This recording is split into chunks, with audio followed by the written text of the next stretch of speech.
$5,000. Cash payment to anyone who can prove that what lying son of a devil Farrakhan is preaching is consistent with the lessons, supreme wisdom, of Master Fard Muhammad Elijah Muhammad's representation of his teacher Master Fard's teachings.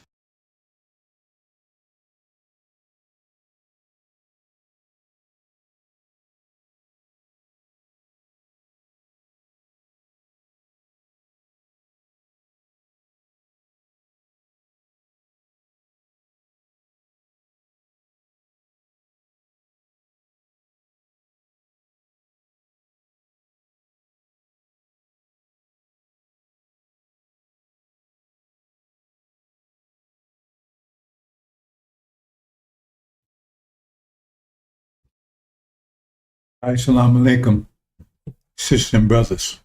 Sulman Rahim here, mention the covenant, break of the 7 seals. Well, brothers and sisters, I got a new microphone set up. I'm not going to make a difference because I think YouTube distorted my voice. The tactic. It's all right.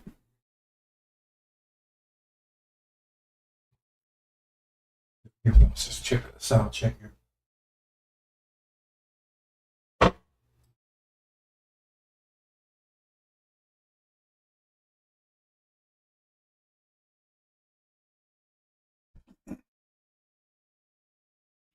Anyway, they addressed that today at the broadcast.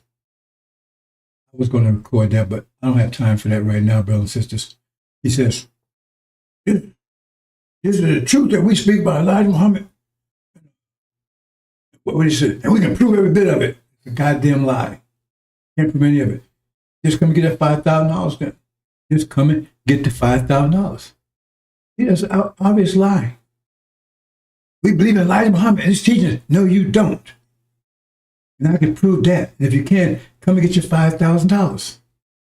See, they say anything. They open their mouth, shit just comes out. Apparently, they have a nose issue because everybody else can smell it. Well, you know, but you can smell it. This shit over here. Shit just pours out. You can smell it. Damn. They say, don't y'all smell the shit coming out your mouth? I really should post that. Really, him saying that. We believe it. See, because reacting to this, because people ask, how come y'all don't collect that $5,000? Well, if you can prove it, come and get your $5,000. Because you're totally against everything Elijah Muhammad taught. Everything. Against Master Muhammad, we taught too. I'm going to do a little critique on that. I've got many things I want to talk about, brothers and sisters. The whole thing is a scam. They have no idea. See, they're dressing, oh, well, Farrakhan, they're trying to get you set for his demise. Oh, well, the 7 days you cut off, 7 years you cut off. That's talking about Farrakhan. He's going to leave him, he's cut off. Then they tell you, well, God told him to be silent, but yet still, we got to trust in him to get through this time of unprecedented trouble. Really? And what's your solution to get through this time of unprecedented trouble? Oh, but just remembrance of God, that's the strongest force. You have no idea what that means. In other words, all we got to do is just say, all praise be to Allah. I keep thinking about Allah, and that's what gets to a tribulation. Everything else, you believe that? Go for it. Go for it.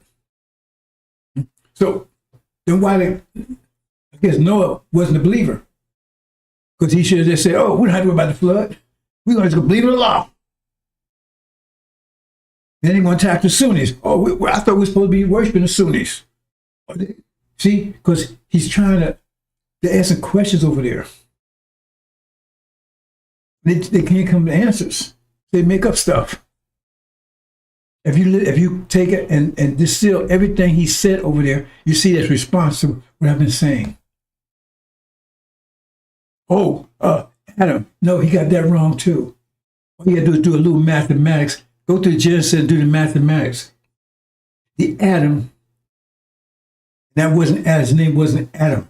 Let's make man our likeness and image. That's not Adam. That's whoever that is. It was that process would take 500 years, and it's the last 500 years and 6,000 year cycle. Go through it. 6,000 years. Each day is 1,000 years, right? It's breaking two parts, 500 apiece. That's the last one. Let's make man our likeness and image. That means the last 500 years or 6,000 year cycle. That's when that process. It would take 500 years to complete that process. So how in the hell is that Adam? Adam is, it never says Adam's name was Adam. But that's another mistake. Because they're trying to say, oh no, that's Caucasian people. Well, they, like you said, and how they are brothers now. They're trying to get around that one too. Because they are brothers according to him, right? Yeah, this is this, and that's that. This is my brother. Now all of a sudden, oh, well, they was made to do wicked stuff. They got to act on ourselves. See, major trans, like for years, originate. In fact, I keep saying I'm going to show that. Originate. All of a sudden now it's Master Prophet Muhammad. We're responding because you notice how empty it is over there? It's pathetic. Even these Jack, what do you call it? These preachers, right? One got the storefront preach churches, they got more people there than they got. The storefront churches, they got more people there than Farrakhan them got. You ain't got any, I don't want any. I run people away from me, I don't want any followers, I never asked for any.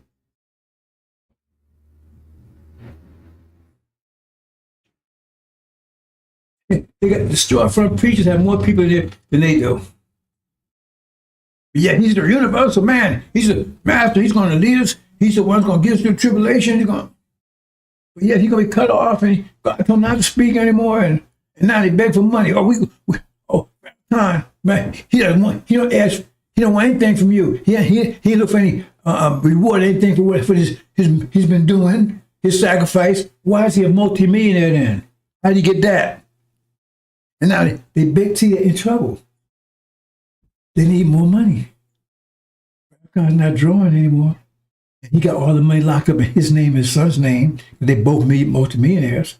So they said, oh, spend some more money. Why you need money? You got the God with you, right? Spend more money. And we're going to, as a gift for Farrakhan, he needs some Depends now. He needs some extra Depends with gold plated. They're sick over there. They are totally sick. But that's just evidence of their demise. Who the Lord consume with spit of his mouth and destroy with the brightness of his coming. Oh, and son of man, nappy hair and dark skin, it's clear. That sure is not Farrakhan. You got white folks' hair. That's not matched by Muhammad either. They're in trouble over there. And they know it. And they wish I would just disappear because I'm the one's causing the trouble. Because I'm exposing him. The Lord consumed with spit of his mouth and destroy. Oh, stop tormenting me. Stop tormenting me.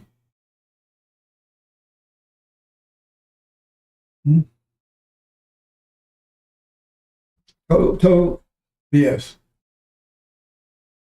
We move on, brothers and sisters. Let someone else critique it in more detail if they want to. I got to move on. I got some special days to talk about. And my time is really desperate for time right now, if you want to use that word. I'll explain. Let's get a few things out the way first.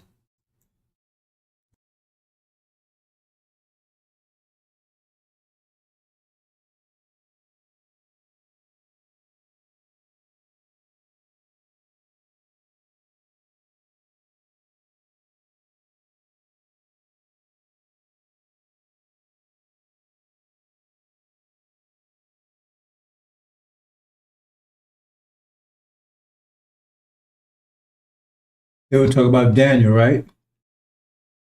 Hold on, boss, for a second here.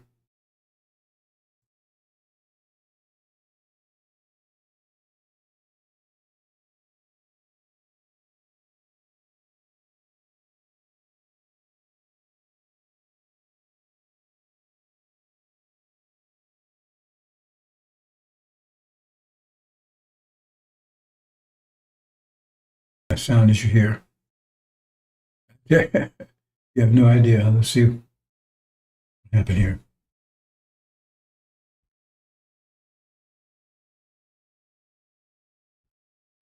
Wow. Why is it coming? Oh, Simon. Is that here?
They want to talk about Daniel. They have no idea what they're talking about, no idea whatsoever.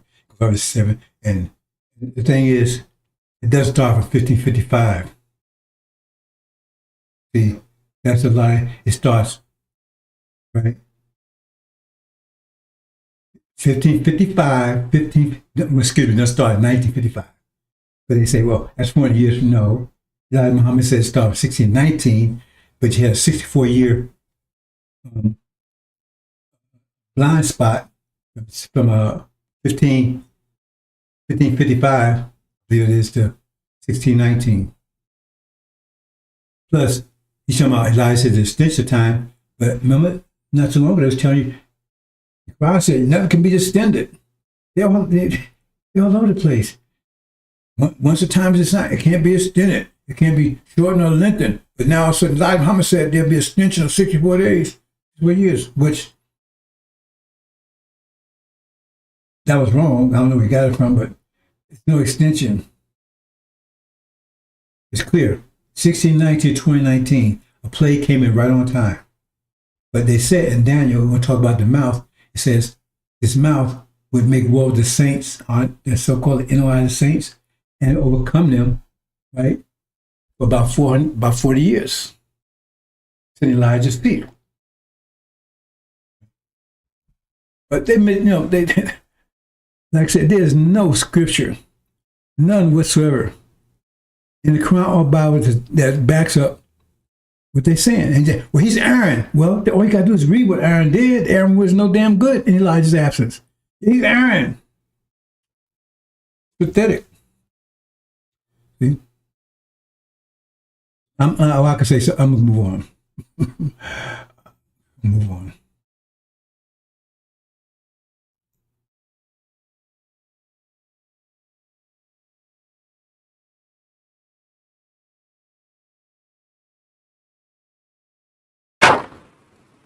I gotta do this. Do you mind? Yes, I'm gonna do something. I don't want to put my brother on the spot.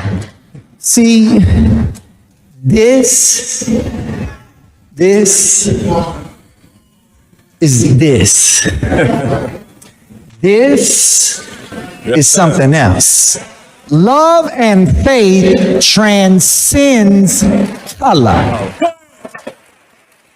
And the reason why we embrace Father Flager as a brother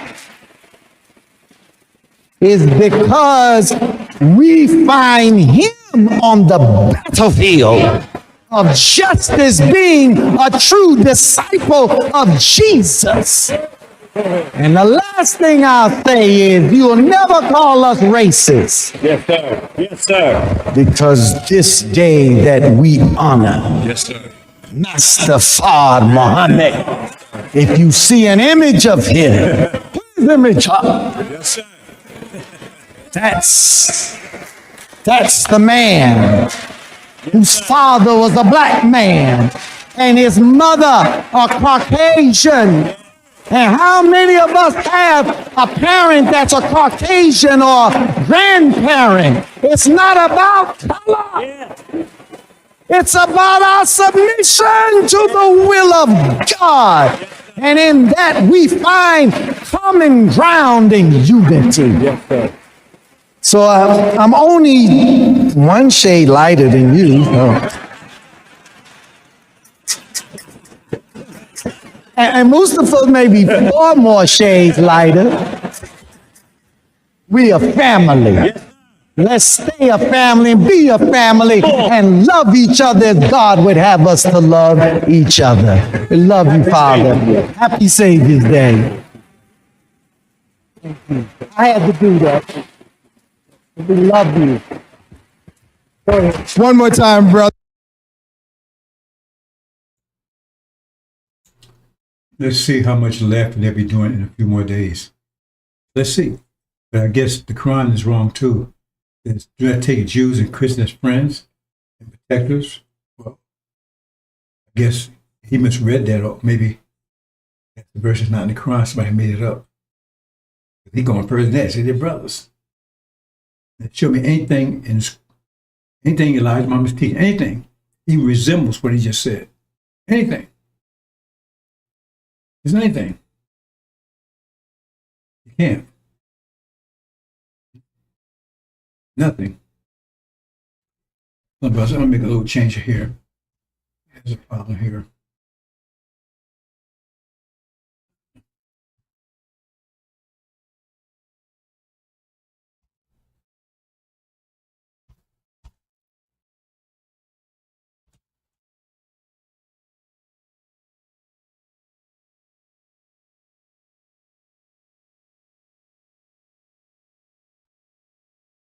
There's nothing in Elijah Muhammad's teachings, nothing less than anything that supports what he just said. So see how long they're laughing. Now all of a sudden, remember, love, remember days go back. Now, no, where's God? Love, God can hate. Wait, excuse me. Is that where you get that from? Isn't that what I said? Now God can hate. They give examples of him hating. You see, they're responding. They're nervous. That's it. God, that was my critique. How are you going to take God love? That was my exact critique. Now all of a sudden, no, God can hate. See? He hates. See, you don't get mad when people respond like that because that shows you're winning. If you're punching somebody and they don't punch back, maybe they're dead or something, right? Maybe your punch don't bother them. But you're punching a Hulk and you say, man, you like tickling them. Keep on punching, man, you know. But they start fighting back at me, hey, man, it's hurting them. So when they start fighting back, that shows that you're winning.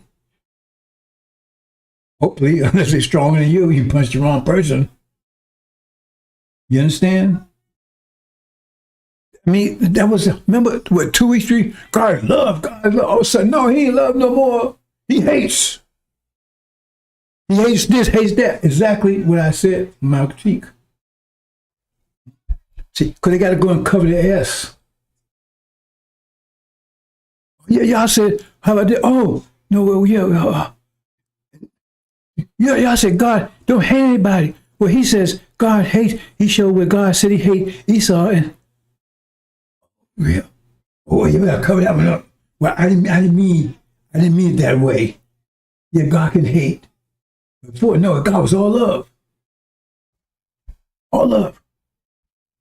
So that just shows me,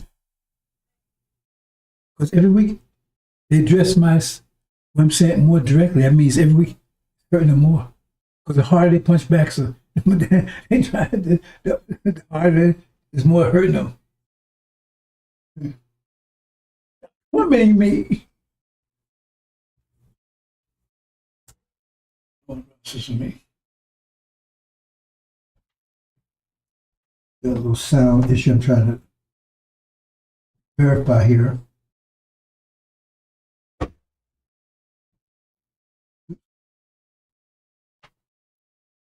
No, this is.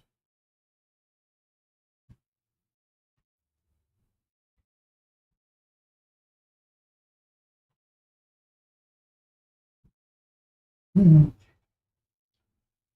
Nope, nope.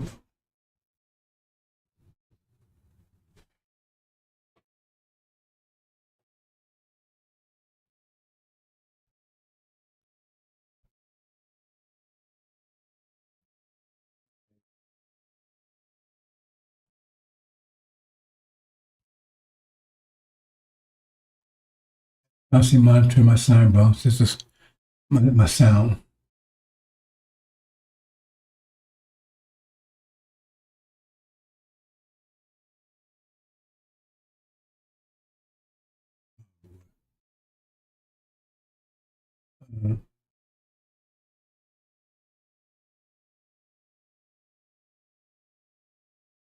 Oops.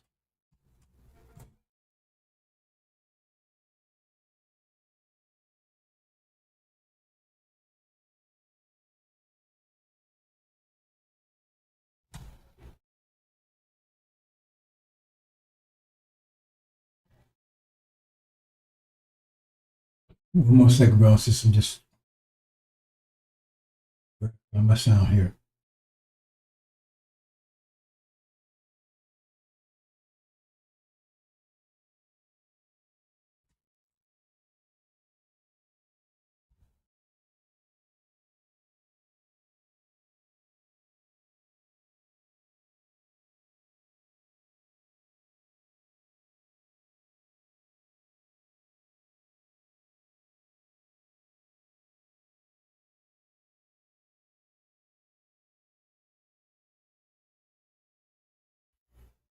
Okay, one more second.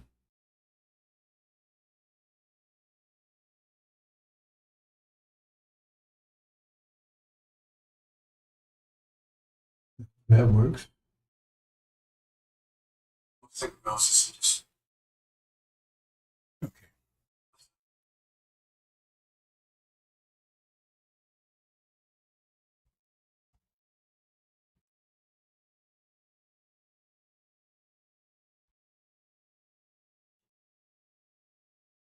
Move on.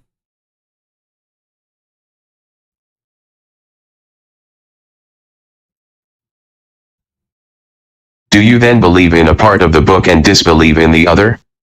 What then is the reward of such among you as do this but disgrace in the life of this world, and on the day of resurrection they shall be sent back to the most grievous chastisement? And Allah is not heedless of what you do. 86 These are they who buy the life of this world for the hereafter, so their chastisement shall not be lightened, nor shall they be helped. Hmm.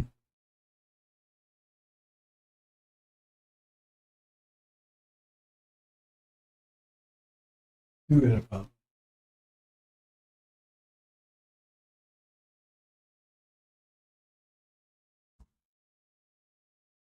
Let it go. Again, brother and sister, it's easy to demonstrate. It, they do this all the time. It says they present most grievous chastisement. They claim they represent what they do represent Farrakhan. So let's take a quick look at that.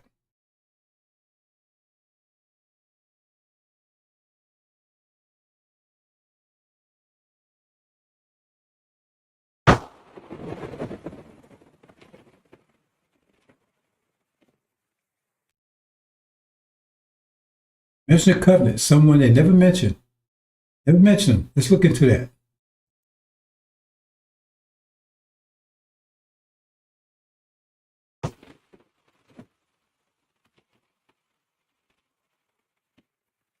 Malachi 3:1. Behold, I will send my messenger, and he shall prepare the way before me, and the Lord, whom ye seek, shall suddenly come to his temple, even the messenger of the covenant, whom ye delight in.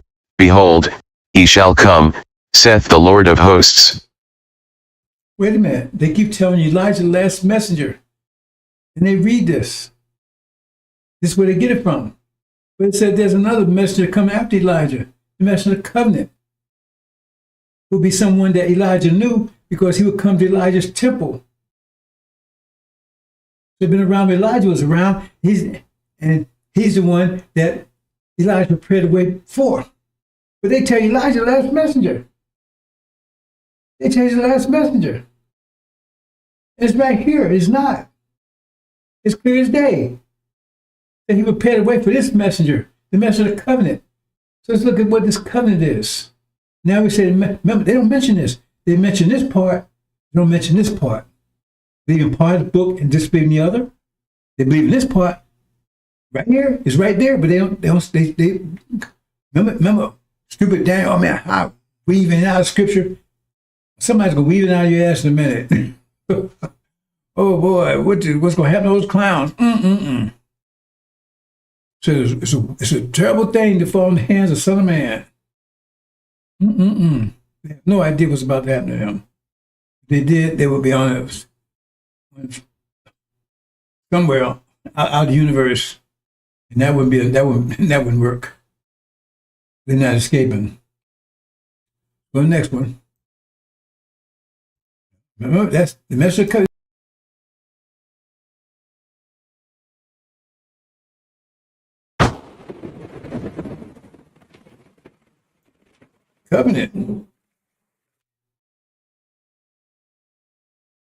If you have a message of the covenant, then what is the covenant? If you got a message of covenant, then he has to come and tell you what the covenant. He's a messenger of the covenant. So what is the covenant? And see if they mention that.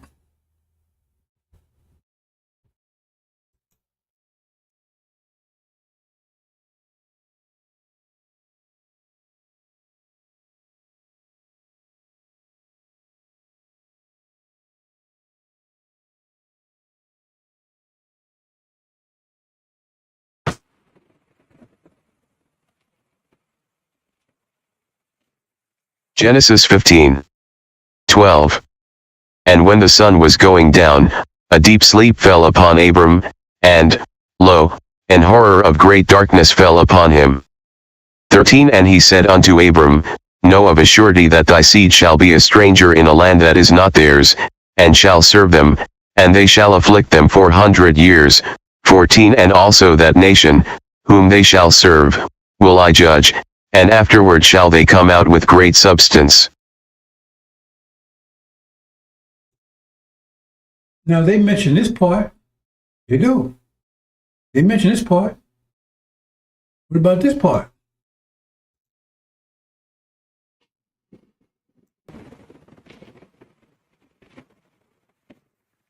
Genesis 15:18. In the same day the Lord made a covenant with Abram, saying, Unto thy seed have I given this land, from the river of Egypt unto the great river, the river Euphrates.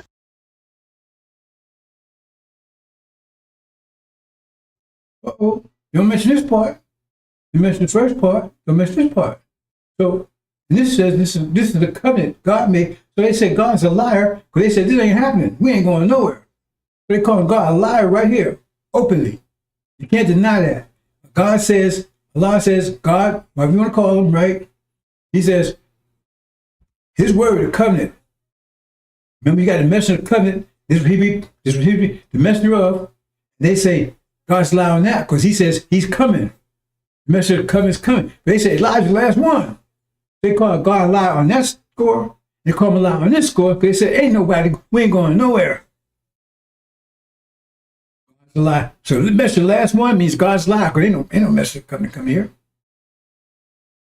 We're going home. The message of covenant is going to take some. Well, if there ain't no message of covenant, I guess ain't no covenant either, right? Because covenant says, no, we ain't going. We ain't going nowhere. So God's a lie on 2 counts. Ain't no message of covenant coming. God lied about that, and we ain't going nowhere. He lied about that too. Am I wrong? I'm wrong. Okay. Look at the next one.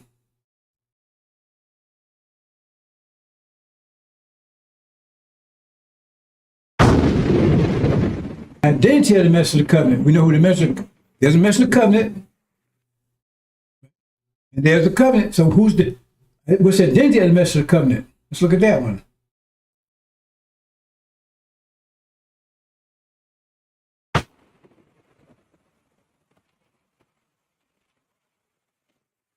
One. Now after the death of Moses the servant of the Lord it came to pass, that the Lord spake unto Joshua the son of Nun, Moses' minister, saying, To Moses my servant is dead, now therefore arise, go over this Jordan, thou, and all this people, unto the land which I do give to them, even to the children of Israel. 3. Every place that the sole of your foot shall tread upon, that have I given unto you, as I said unto Moses. 4. From the wilderness and this Lebanon even unto the great river, the river Euphrates, all the land of the Hittites, and unto the great sea toward the going down of the sun, shall be your coast.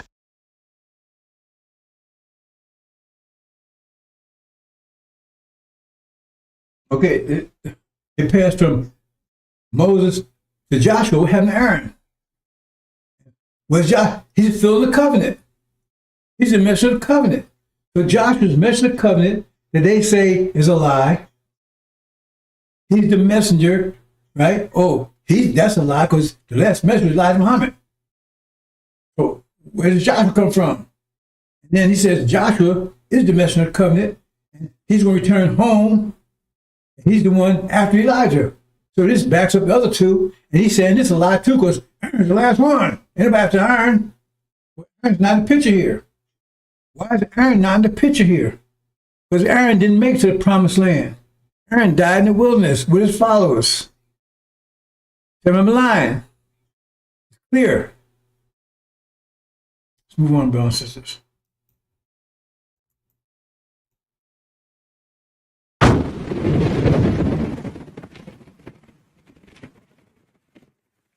Five.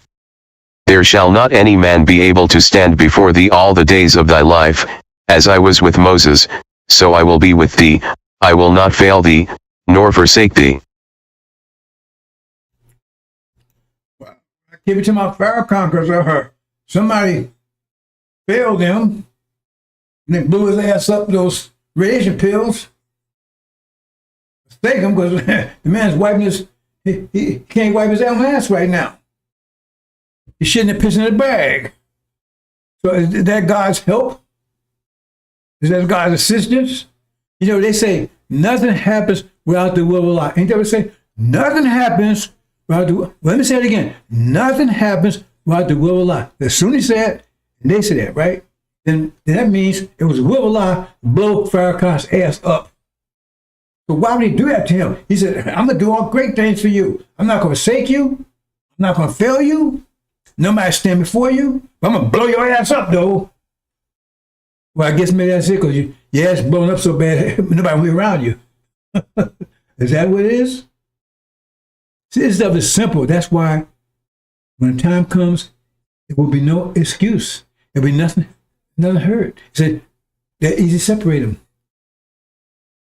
But if you with him, in these circumstances, and if you with Farrakhan, they said the Levites would be over there.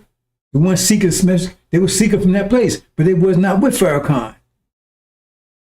Be careful, because when Moses came back, he says, though with the Lord, there was a message of covenant, but they was waiting for him there because that's where he would appear.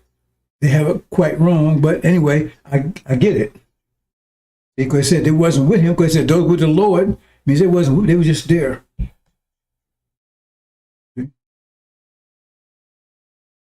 So those with him, they have nothing, it's nothing they can say. Easy to separate them out.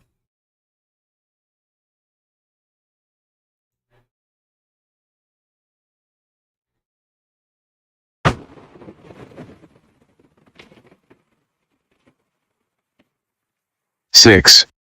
Be strong and of a good courage, for unto this people shalt thou divide for an inheritance the land, which I swear unto their fathers to give them. 7. Only be thou strong and very courageous, that thou mayest observe to do according to all the law, which Moses my servant commanded thee. Turn not from it to the right hand or to the left, that thou mayest prosper whithersoever thou goest.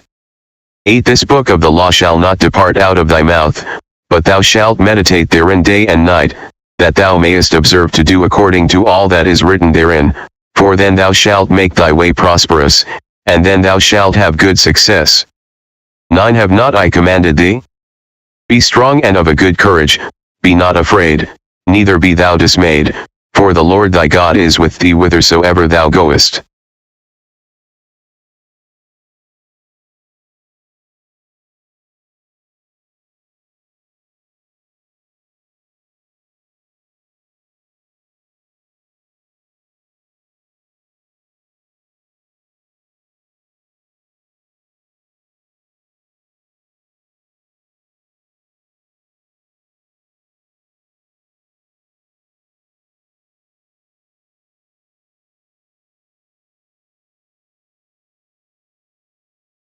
Here she's see, kissing the devils.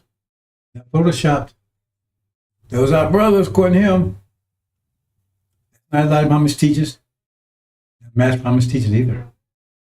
One bell sisters. Big fraud going over there. The only ones they're impacting are the devils, demons, and the idiots, fools.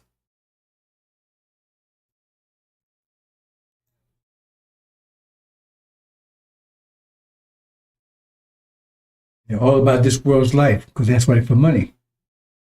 For this world's life, because this is demon here. Come on. There's a fool here. They're all about this world's life. They raised the nation, destroyed the nation, destroyed it. Got rid of, name everything, took all the money, left the police with nothing. Exactly what they did. I'm lying, Farrakhan.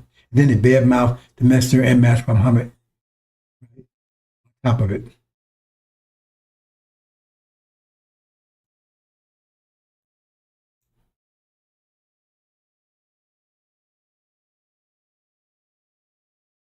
Okay, let me say a few things, brothers and sisters. Let's see what I got here.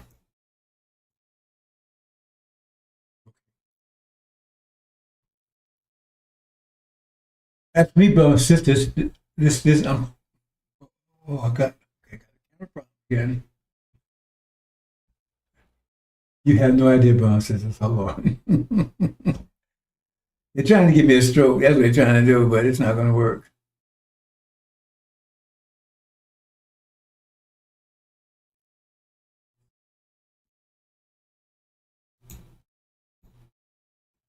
Oh, boy. Mm-hmm.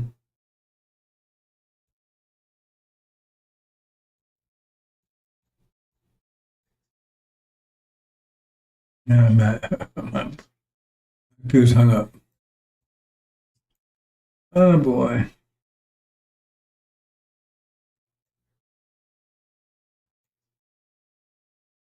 Yep.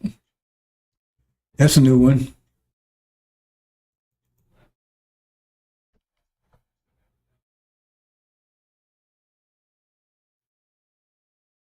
That's a new one.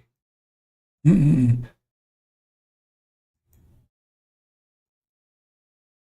Mm-hmm.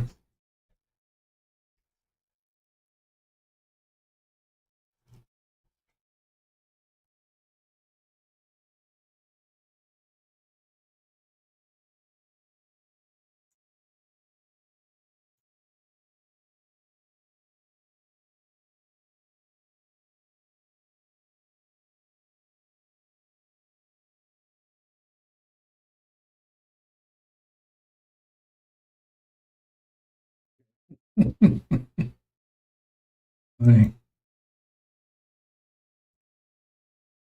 Just encouraged me with this. Anyway, yeah, brothers and sisters. So, here.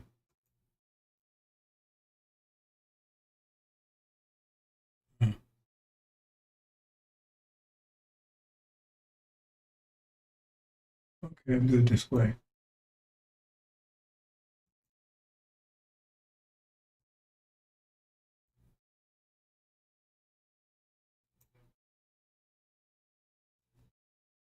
Now I talk about wilting, brothers and sisters. Now wilting, yeah, I said we don't suffer from old age, we suffer from wilting. Wilting is when a plant doesn't get enough air, sunlight, and fertilizer and stuff, so it wilts. But once it gets the sunlight, it spring back to life just like nothing ever happened. That's what happened to some of you once we get to energy bursts. Because we're not suffering from old age, suffering energy deprivation. And we're still we won't come completely out of it for another 6,000 years. 6,000 years down into it, now 6,000 years to rise up out of it. So we won't fully come out of it. That's why Master Muhammad is going to rule, because we're still in a state of energy deprivation. And his angels. But righteous rule. Devil's rule when it was descending into energy deprivation, and Master Muhammad is going to rule as we ascending out of it. Okay?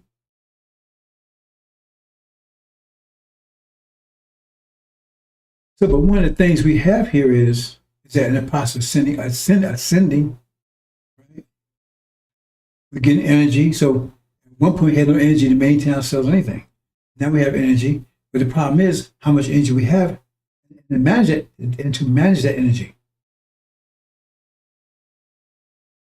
Okay, say for instance we have enough energy to manage ourselves. Personally. Well, that wouldn't have enough energy to manage a relationship, manage a nation. It's enough for ourselves, right?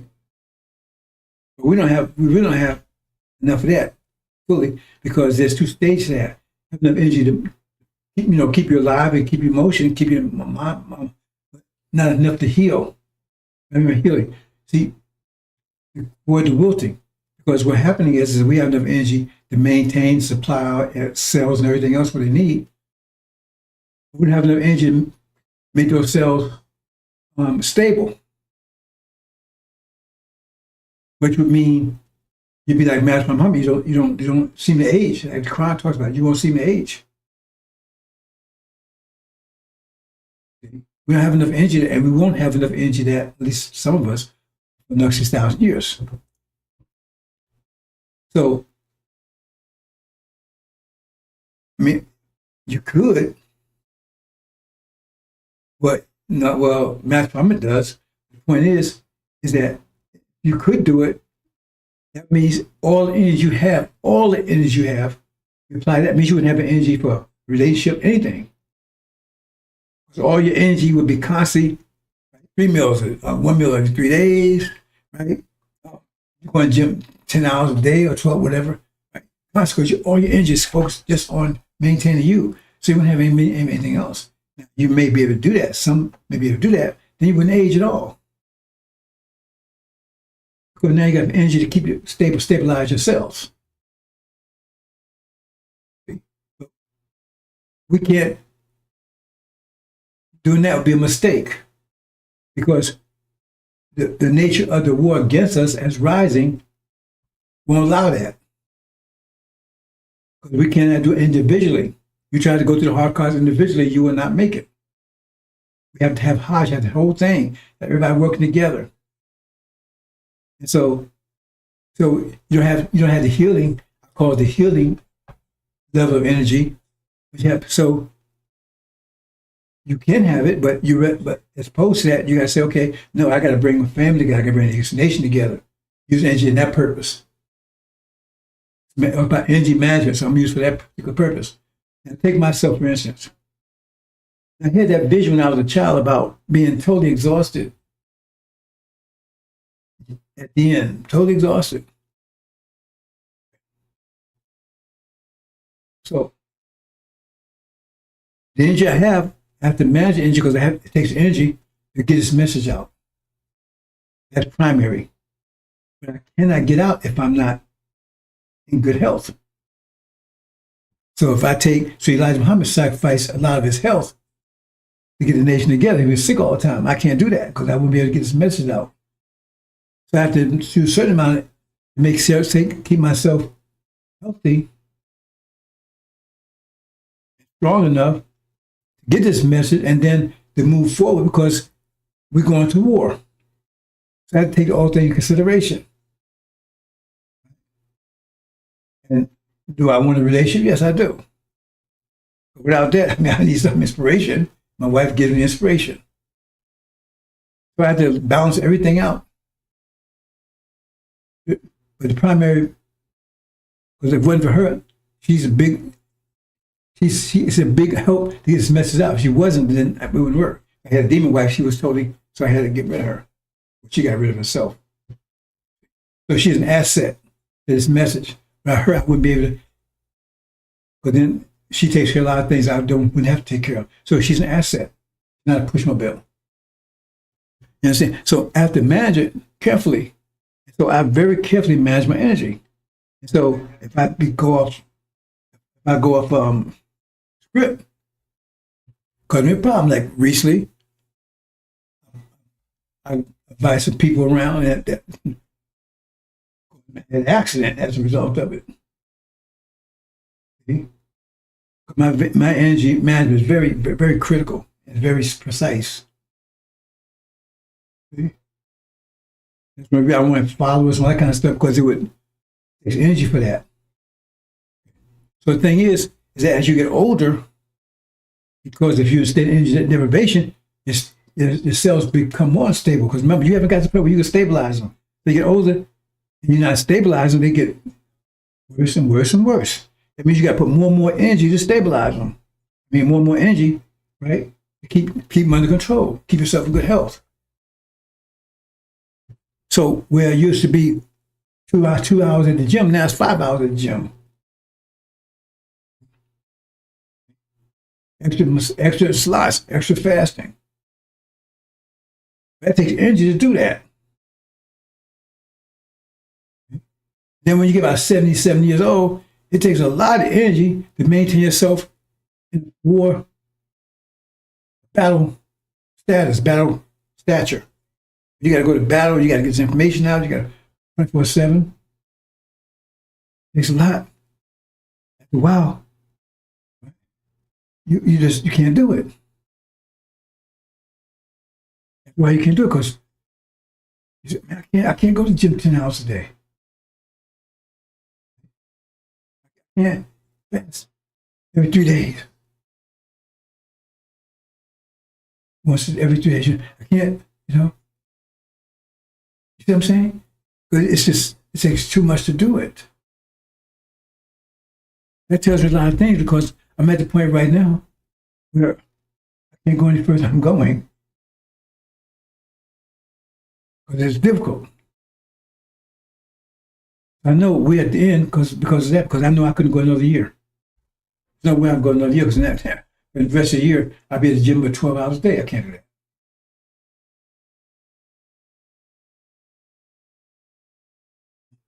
And all other things too. Once you understand, you got to understand yourself, your nature yourself. I know whatever's going to happen has to happen soon, or otherwise I won't be involved in it. There's no way I can do that. I can't do that. I mean, it's difficult enough right now. 5 hours at the gym. And I'm there, I'm not playing, I'm doing it. And the fasting and other things. So you understand those things, brothers and sisters, about yourself. Energy management. Then plus the studying. I keep my mind active. So I got to study hard every day. Keep my brain active. Keep blood flowing. You know. Otherwise, you start getting sick, tired, all kinds of issues. It takes energy for everything, brothers and sisters. So to put this particular mission on someone is a heavy mission. That's why, that's part of the reason why no one's taking up those books because they're not willing to put the energy in that takes it. Plus, they probably got a big deficit. I spent all my life investing energy in myself. That gave me the opportunity to be able to do this. But if I wasn't investing energy in myself, when I come punch an angel, I got a hernia trying to, it's been too much.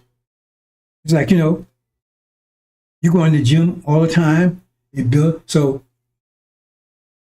say you go in the gym all your youth, or your teenage and everything else, right? Okay, so now if you go in when you get 20,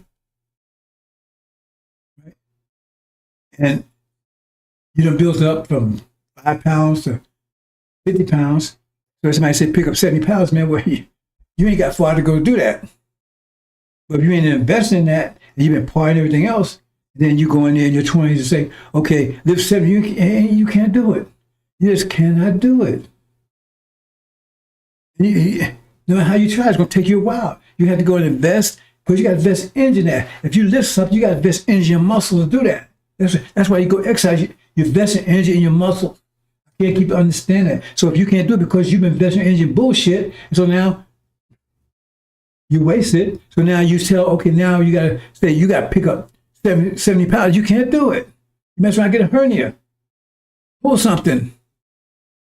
Same thing here. It's just too confusing.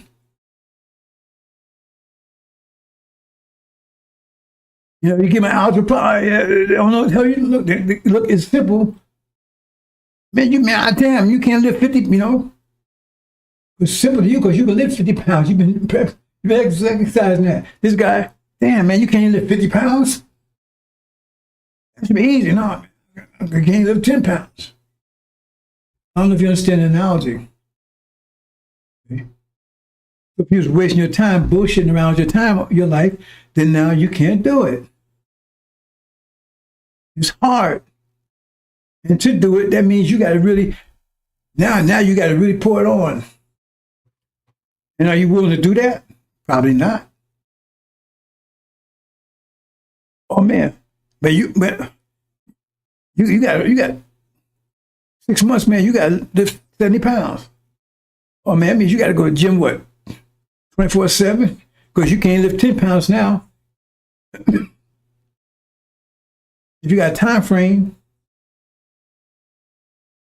because you wasn't investing in yourself. I was always investing in myself. I didn't realize what I was doing. I just thought it was a natural thing to do. But I said to me, I guess I recognized that. I said, when you're born, the only thing, your investment is your body. Like you get an inheritance, somebody give you, die and give you $1 million. Okay, that's your inheritance. Now what you going to do with it? It's the only money you're going to have all your life. We have $1 million. So if you blow it, you're homeless. If you invest it right, your life, your body is your investment. That's your inheritance. So do you invest in it? Or shit on it? And mostly that's what you've been doing. And so that's going to be difficult, extremely difficult for you to get to the tribulation. Because you're going to have to go to A to Z in 5 seconds, you can't do it. If you had listened to Master Prophet Muhammad and started doing that, you wouldn't have to go to tribulation. You've been exploits now. If you stick with Elijah Muhammad instead of listening to Farrakhan, who had died next stuff, you wouldn't have no problem with this message. They're trying to talk about, they're trying to fool you, or they pick up, right, 50 pounds, they put a label on says 70 pounds. That's only 50 pounds. They don't know the angel. They'll stop talking about it. They don't know it. They don't know any of that stuff. They don't know any science. So if you got it, it's not because you was born with it. That's why I put that thing out there talking about you don't know shit, because I know all that stuff on there plus. Because I invested in learning that. We're not investing in learning. Well, I should have said I invested in this, and as a result, I was able to learn that because I didn't know that stuff existed before.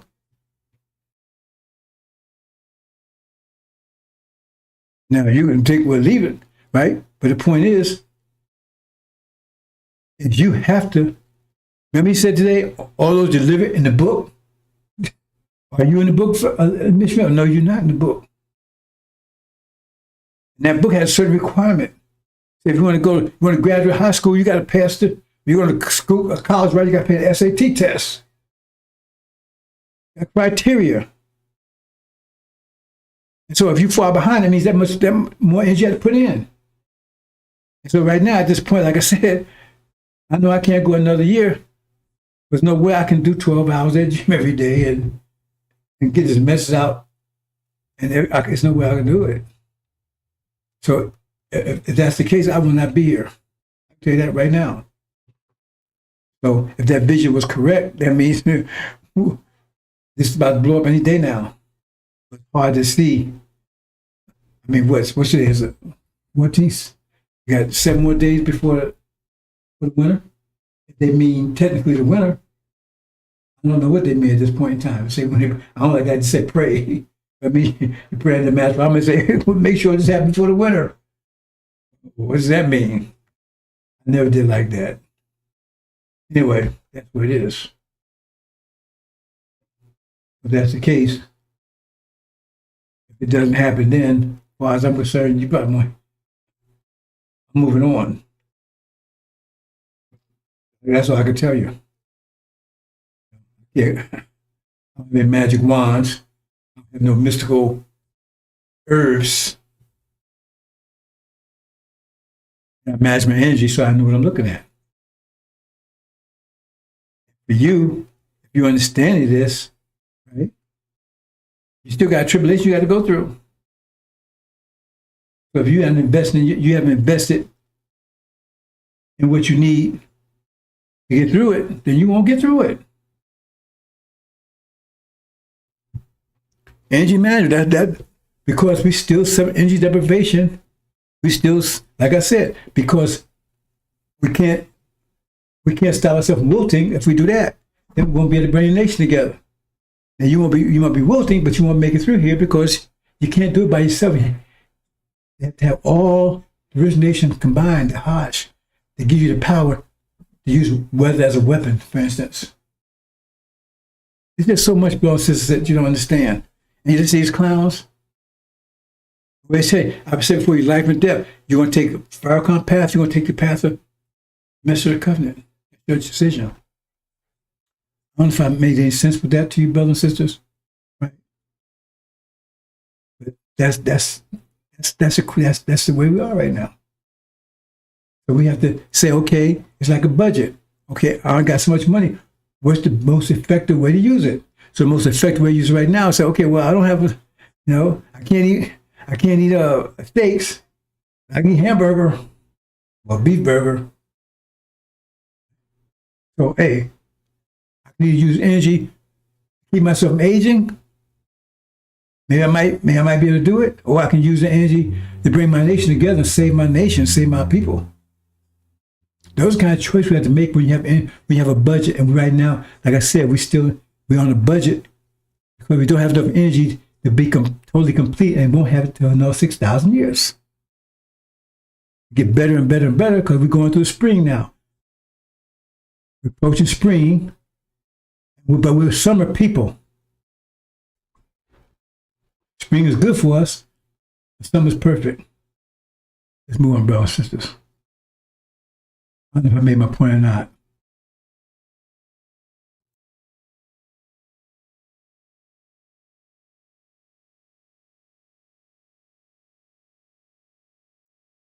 And see here, this is the angel. Of course, he invested energy, so he's producing all this fruit. They didn't invest any energy, so they can't produce, have energy to produce anything. I don't know if they're investing energy in all their lives, but they have nothing. Right?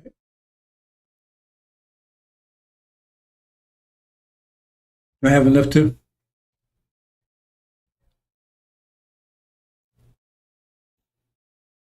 do anything.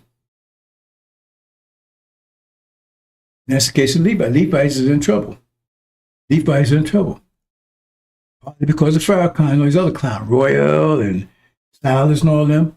They diverted their energy and they went for it. And so therefore, they don't have the energy They didn't teach them to invest in themselves. Silas does not teach you to invest in yourself. He's got his bullshit over there. Farrakhan's got Dianetics. Well, had you using energy to profit him. All of them are doing that to some extent. Nothing for yourself. Now you're barren. But you have to produce, survive. You're going to starve to death if you don't produce something. That's the situation Levi's in right now. So they got, overnight, they got to do it. That means the tribulation, the resistance, but they got to give birth themselves overnight. That means resistance is going to be as strong as their growth. Their growth has to be extreme. To be born in one day, that means the growth has to be extreme. That means resistance is going to be extreme. That means they got to go from 0 to 90 in 2 seconds. How do you do that? I got to go in this gym, man. I can't lift a pound, but I got to lift 100 pounds a week. Oh, man, damn, how you going to do that?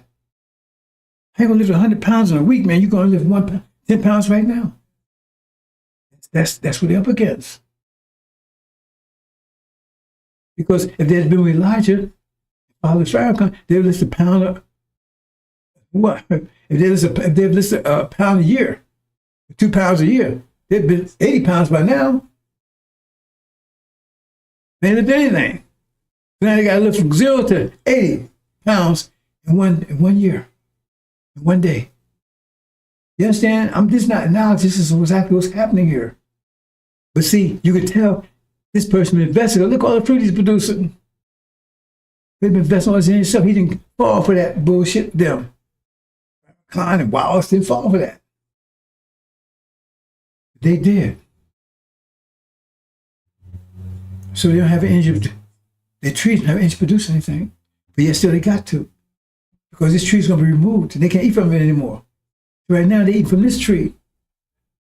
They should be producing their own tree, own fruit. They eat from this tree. This tree is going to be taken away and they won't have this tree to eat from anymore. So they got to produce or die. That's why it's unprecedented. Great tribulation. They brought on themselves. By listening to goddamn lying ass, no good, son of a devil Farrakhan.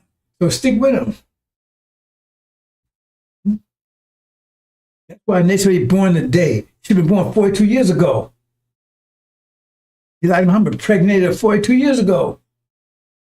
Baby should have been gone by. Baby should be born by now.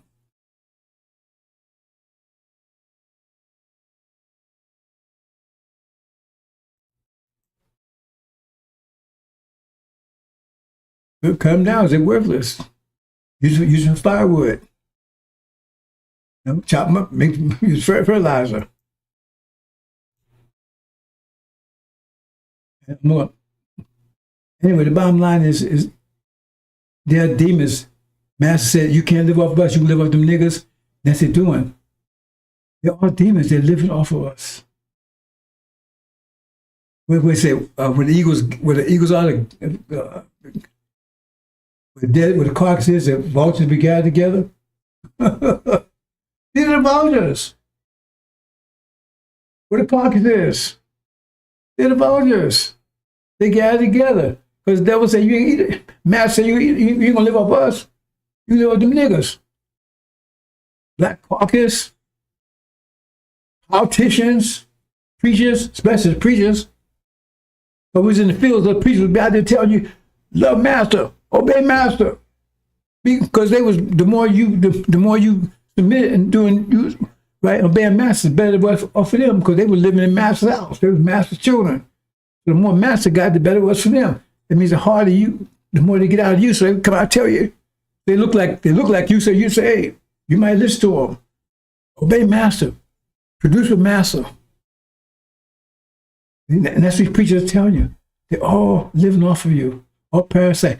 Farrakhan, he doesn't look at the reward. Why is he a multimillionaire? He has no business. His son's a multimillionaire too. Why is he? Doesn't have any business. No, sisters. Okay, watch this, brothers and sisters.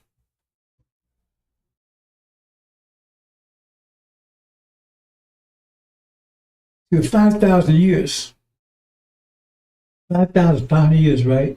Actually, 6,000 years. the Europeans, Adam, Yahweh's creation, was in the agricultural age. No machines, anything, for 6,000 years. Think about that. See, you pay attention. For 6,000 years, this was for 6,000 years. This was their life, the level. No machines, no electronics. The world was flat. The planet. For 6,000 years. Keep that in mind. For 6,000 years.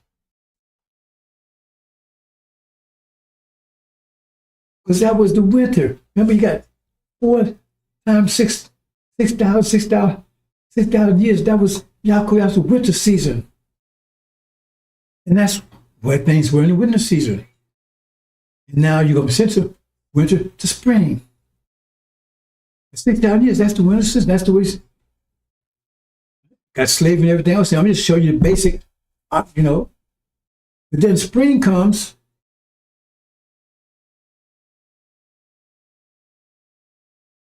The new world comes in. You got electronics, you got all kinds of things, right? They bring spring in electronics and architecture and automation and, you see what I'm saying? Industrial.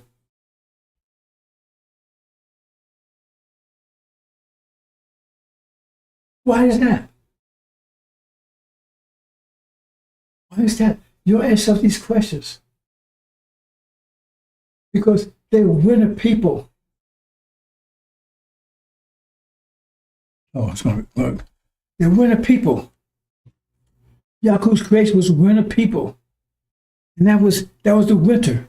But now spring is coming in and the whole area. Now all of a sudden, you get all this technology.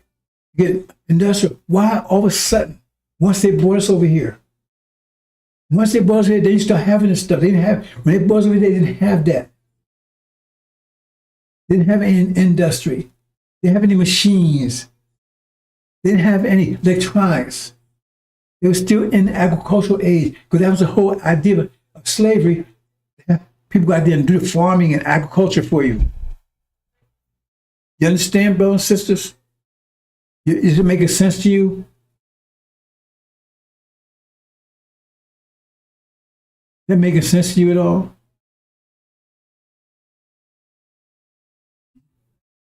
Here, over here, left side and agricultural age, right side, technological world. That's the spring. Master Farmer shows up. He didn't show up with a horse and buggy. He come in riding a horse. He come in carriage. He came with super technology. Even in the lessons talking about super technology that they ignore because they don't understand it. Because that's the spring. He's a God of the spring. And so we have to aspire to that because that's what the new world is going to be based on super technology. So now the spring is coming in. And so it's a transition period. That's why all this technology and stuff, electronic stuff's coming, because that's evidence that the spring is coming in. The spring will come in. One day it's winter, freezing. Next day, bam, it's 9 degrees. Don't happen that way. It's a gradual transition. So I see it warming up, carrying on. That's what's happening. But it's against them. The winter going to see that bad. All this technology. Remember, who they blame this global warming on? They say, global warming is in our favor. That means we're getting out of the winter. It's warming up. Isn't that? Oh, man. The winter people say, man, that's bad, man. It's warming up, man. Where's that coming from? But what are they blaming it on? The technology. You see what I'm saying? They say the whole thing is bad. But yet, they're in trouble because they got to compete with it. Because all the other nations, right, are using it because they're on the same thinking level as devils are. And I'm going to show you, in a way, it's backfiring on them. Because right now, they're having a war. They're having a winter war. America's battling against the spring. But they're battling, and they're battling against America.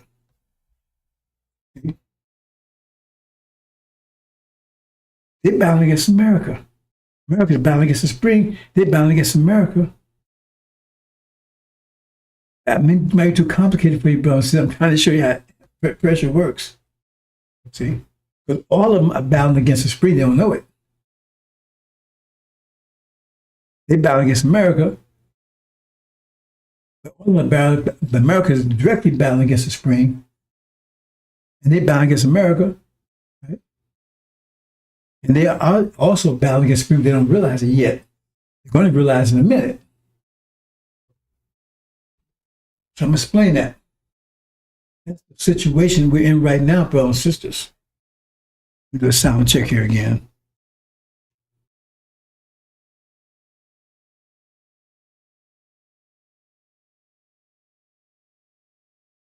Uh-oh.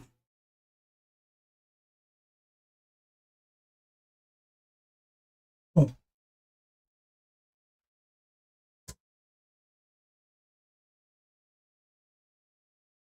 People.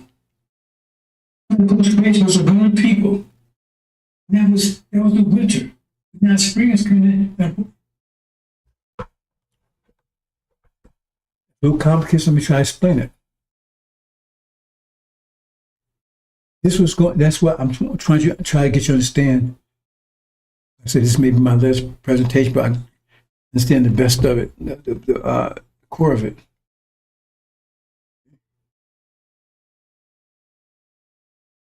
If this doesn't have a, something will happen soon. It has to. Otherwise, you're gonna be on your own, brothers and sisters. I can tell you that. To you.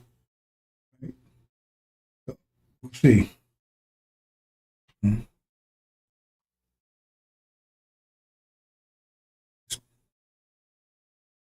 what we got here.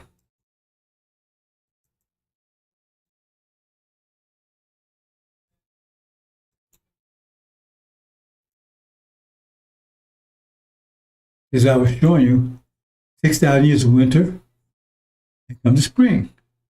The winter people are going to fight against the spring. The spring people and the summer people that's in the winter is going to be neutralized. Cold, can't do it. No, cold, can't do anything. Freezing. See? Because I remember, when I was in Chicago, right? And I used to run along the lake. I was living along the lake on Martin Luther King Drive, right? And I would go out jogging, like I said, in the wintertime, it's really cold. Get down like 10 degrees, stuff like that, right? I wouldn't even look out the door. I wouldn't even like stick your toe in the pool. No, I wouldn't go out. I just put all the clothes on. I wouldn't do it to go out. I know if I thought about it, it wasn't no way. Went out there. And I'd be running along the lake. I got about 3 layers of clothes on, right? Look like a damn pole. I don't know, got 2 or 3 layers clothes on. Cold as hell, right? Even this white boy come out with a pair of damn shorts and this t-shirt on. I said, what the hell? You see what I'm saying? Because it's different for them. So in the wintertime, man, I'm incapacitated and they're thriving. They love the winter. They love the winter. They hate the spring. Hate the summer. So now when spring starts coming, okay, we start getting invigorated. Start getting activated. See? And then they start getting sunburned stuff. They can't find it. I ain't going outside, man. It's too hot out there. Turn the air conditioner on. Give them some sunscreen. So they're going to fight, try to stop the spring. But they didn't know a spring. See, they was created in winter. They didn't know there was a spring coming. When the Bible talk about spring, they talk about the hereafter in heaven. And they thought that was someplace you go after you die. Or someplace beyond sun, moon, stars. They had no idea of the 4th season I'm telling you about. They thought winter's going to be all the way. That's the way the world works. It's going to be winter all the time. I mean, they thought they was being controlled all the time because they're winter people. They're also inferior. You understand the thinking process here? I'm trying to get you to understand the thinking process. So when the spring starts, what's going on? Global warming. That's bad. Yeah, this is bad for winter people. It's good for spring people. So when they have global warming, that's good for us. It's bad for them. This technology. Oh, where's technology coming from? It's good for us because we're transitioning to a totally all things. Remember, it says make all things new. That means when spring comes, you see no trace of winter. It's not like some mystery thing. I try to get your head down to earth. I'll make all things new. When you look in spring, you see any evidence of the winter? All things are new, aren't they? The whole spring idea, whole spring way of thinking. So Matt, I'm going to show you, because he came with super technology. That means because remember, they was in the dark ages. They was in winter for 6,000 years. It's in buggy for 6,000 years. And now today, boys here, all of a sudden, now technology and all this stuff, because that's from us. We're spring people. That's our reality. Now that's our reality coming in that they're trying to control. They're trying to use it to maintain the winter. They're trying to control. Not just them, all other nations trying to control this.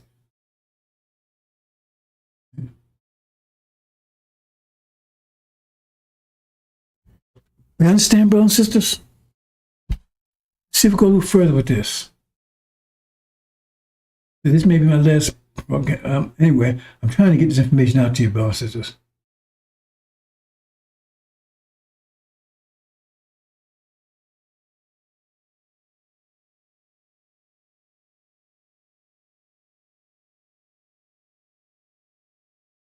This.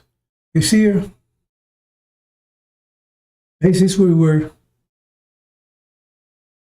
5 years ago. Well, we was in state of deprivation, but now it's about to hit full blast. We're in the winter, but now it's about to be way below zero. Oh, but now it's about to be below zero because the wind's about to hit iceberg time.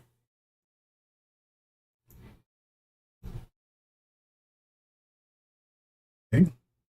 The guys over here, okay, now the guys under control. It turns into niggas with total energy deprivation, right? And they're raping our women and carrying on. They took total control of us. So now they got broken two groups. Original, and they rape children, which they let go in their house because they was house niggas, because that was their children, black-faced children. And then the original, we was in the fields. We got two categories. That's black. Black's a generic term. Because that's their children. Okay. Then, in the 1860s, when we started rejuvenating, we started getting, remember, energy deprivation, now we started to come out of it. We went into energy deprivation because all the energy that used to be here is out there then, so less energy. So now it's starting to come back in waves. The first wave was 1860s. So we started showing our power because we started manipulating the atmosphere with music. That's a low-level app. Weather is a manipulation of atmosphere. Weather is currents. Music is currents. It's low-level currents, but it's still a current. Understand that. If you take the boom boxes, say put 20 of them together, and turn them out real loud in the middle of a complex. You want to break some windows and stuff. Because all waves just stronger now. Frequency. It's all waves. It's all currents. So weather is currents. So if you got everybody on the same wavelength, then you can produce all kinds of strong currents. Tornadoes are currents, strong currents. Hurricanes are strong currents. Miracles, light current. It's still controlling the atmosphere. Right now, I'm controlling the atmosphere just by words. I'm producing a current that you're picking up. You didn't know that stuff, but you're going to know it in a minute. Anyway, here we go. And the blues. Getting somewhere with this. And then we got those that master's children, they want to stay with master, sharecroppers. The saints, the original people said, I'm going to get help from master. They ran to the cities, right? Okay. So they sell two tracks, two ideas, two natures. But they don't realize it. They think they're all the same people. We're all black. Right?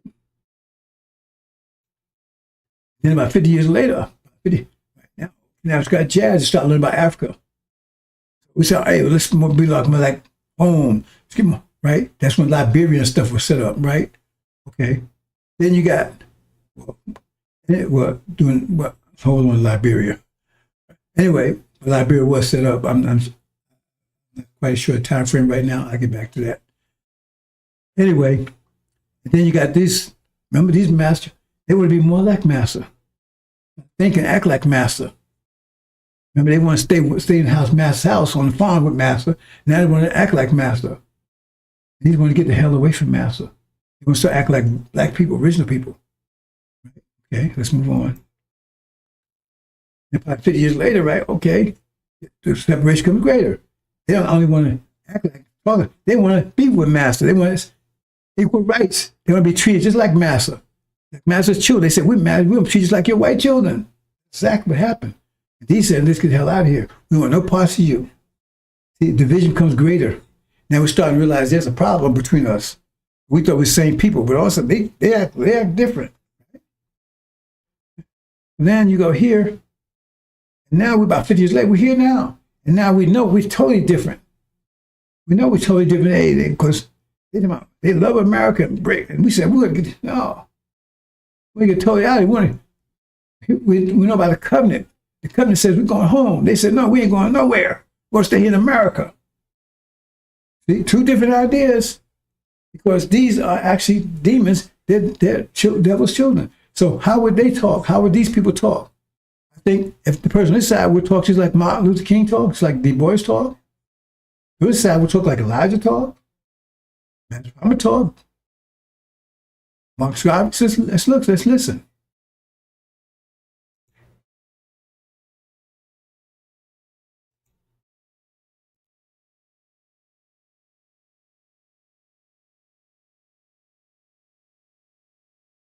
I believe that America can be beautiful. How can America be made beautiful? Now, family, listen.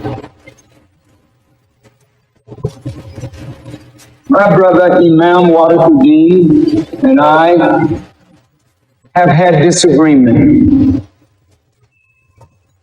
But his followers and mine have never given each other as much as a bloody nose.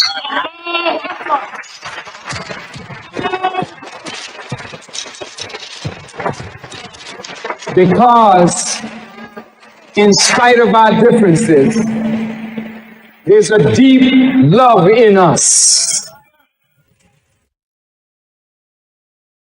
We don't like the things about our nation that is not good, but I don't want to live anywhere else. But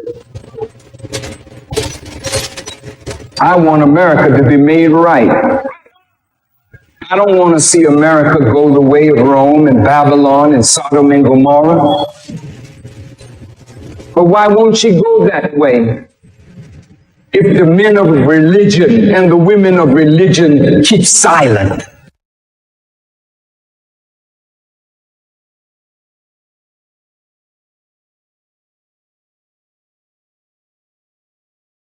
See, he has all this love for devils. How much love do you have for the saints? And why? It's putting steaks on his table. $800 suits, $10,000 rings on his finger. Made a multi-millionaire. See what they think about them. He loves devils. He loves America, and that's what the lessons say. He claimed he supported Master Muhammad.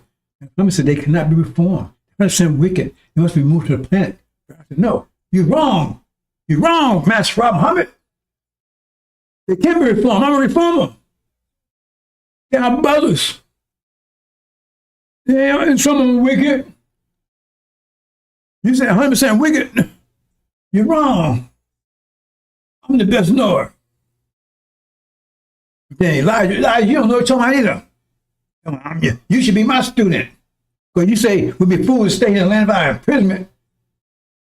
You want to stay here. I want to stay here. You say we should stay. No, it's our land. Let me teach you something. Come on, sit over here. Put your head on my ass. Eat my shit, then you understand. But they call Elijah Muhammad and Master Muhammad liars. Tell me I'm lying. $5,000 I'm saying I'm misrepresenting. You want to tell me he's representing Elijah Muhammad, Master Muhammad, when that's totally opposite of what he said? Oh, they are brothers. This is this, that. We got something for this for you. This is this, that. Show me teachers that represent that.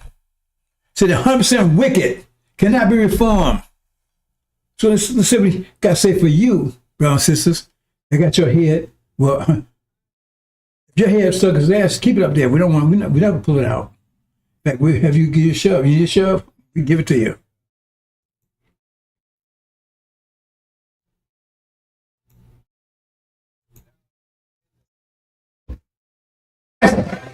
When the Muslims were alive,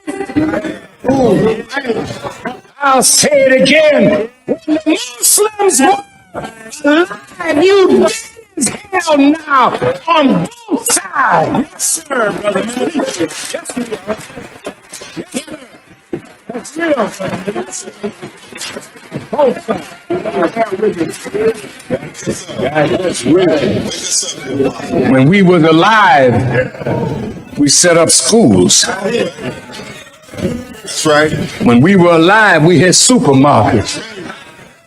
We owned buildings. We owned farmlands. We were busy doing something, hiring our people. Well, I'm telling the Muslims, damn it, if you don't come alive, you will die like you are. And I will say, thank you, Allah, because if they're not doing nothing on top of the earth, let the worms eat their ass.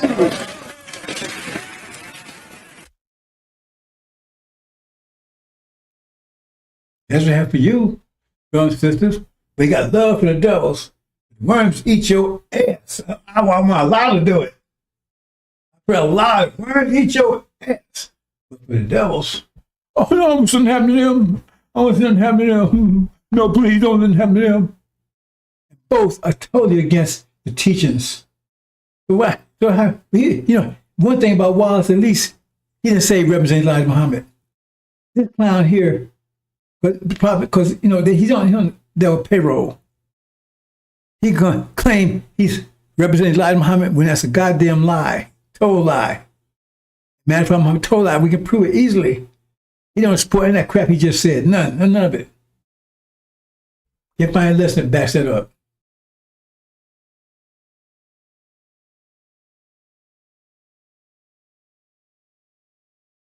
Why don't you eat your ass? He neglected to say that him and Wallace the one that tore the nation down. They tore it down. They killed it. And now he's like the vulture he is, come back and eat the flesh of the dead. Sick dog.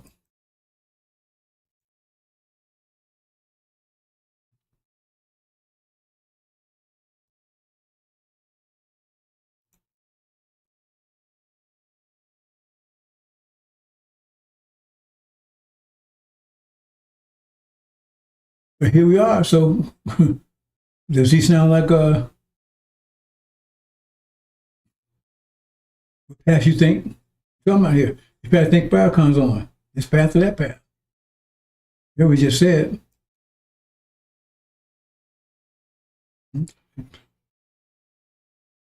Gonna get home and leaving them behind. Gives the message of the covenant. You come to represent the covenant. Take you home. Oh, Elijah, eternal leader of Islam. That's what. That's not what Malachi says. He Joshua. Take you home. This is the covenant. Get rid of demons. His boys, stop tormenting me. He knew who Master Covenant is. He knows. That's right there, Mark.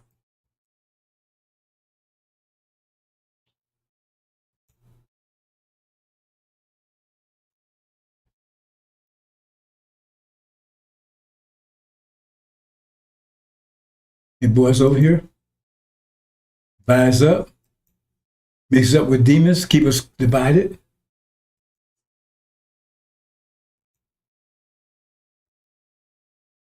And Elijah came on the scene. He gave us a vision. Who was told to divide? No vision. So it was probably niggers, right? And no vision, no. Duty slaves, whatever. Elijah Muhammad showed up and gave us a vision, right? Message of the covenant. Vision of going home. Prepared with the message of the covenant. That vision with Farrakhan, you know he's not the message of the covenant because he doesn't speak the covenant. He said we're not going nowhere. He's totally against it, calling God a liar. The message of the covenant would be somebody who would back up what Elijah Muhammad taught, back up what Master Muhammad taught, and take us home. So Elijah Muhammad provided the vision. Bam, right there, 1948. But they took and set this false vision up to counter Elijah Muhammad's vision that we're true to Abraham. That's what it says, though.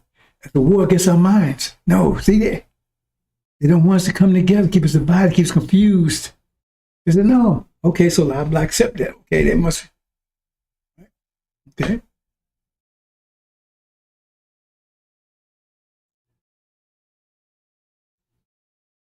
Then, remember, then industrial and all that stuff, that's the spring coming in because that's moving us, our minds, our body, right, to the technology of Master Muhammad. The new world, the reality. Remember, it don't happen overnight. You don't go from 20 degrees to 9 degrees. We go 20, 30, 40, 50. That's what it is. That's the ideas of the spring age coming in. That's why it just happened. 6,000 years and they had no evidence of it because it wasn't part of the winter age. Now, this is evidence of the spring age coming in.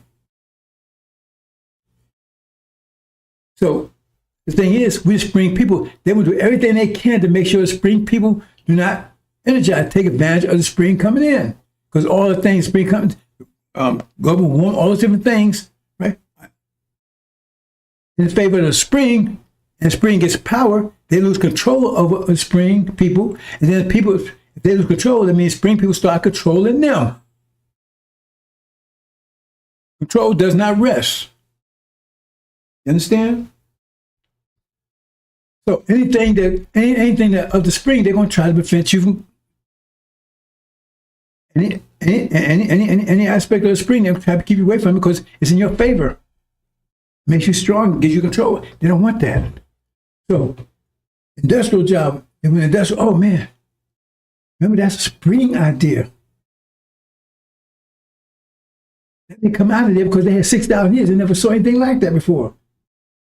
That's why Daniel said the book, the knowledge will be increased. Understand this. This technology, everything is part of the spring. A new world, in the industry, AI, all that stuff. Right? That's spring stuff. We're transitioning. It's at a low level now, we're transitioning. It's going to be high power once we get home. How do you think we're going to build those ships?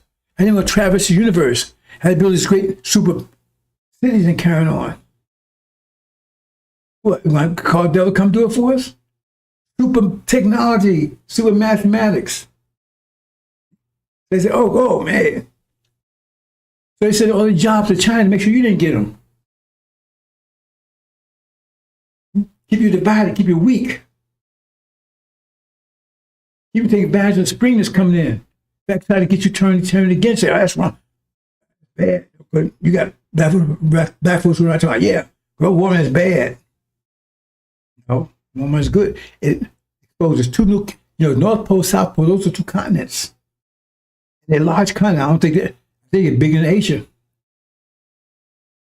And once underneath the ice, they said they found vegetation and everything else because they're very luxurious continents, it's covered with ice right now. So the ice melts. That means it's going to melt to the oceans, or it's going to rise. It's going to take out all the coastal cities, which Europeans have a lot of them. That's one of the problems with global warming for them. So they did that. It's an industrial job. Keep you weak. Keep you realizing there's a spring. You might come together. You might have a vision. Say, well, I'm gonna get out of here, man. I'm going, Then the service jobs. They put the Mexicans in South America. Keep from getting that. Keep you weak on your knees. Then intellectual jobs. Give them to India. All this is spring stuff, but you don't realize it. This stuff helps the spring, robots and all this type of things. We're going to have all that, much more sophisticated than what they have. Because that all comes from us. New world coming in. They're trying to control. And they're not having a good time. They have a hard time controlling it.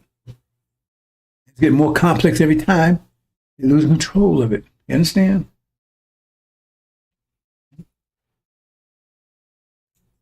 Build prison for you.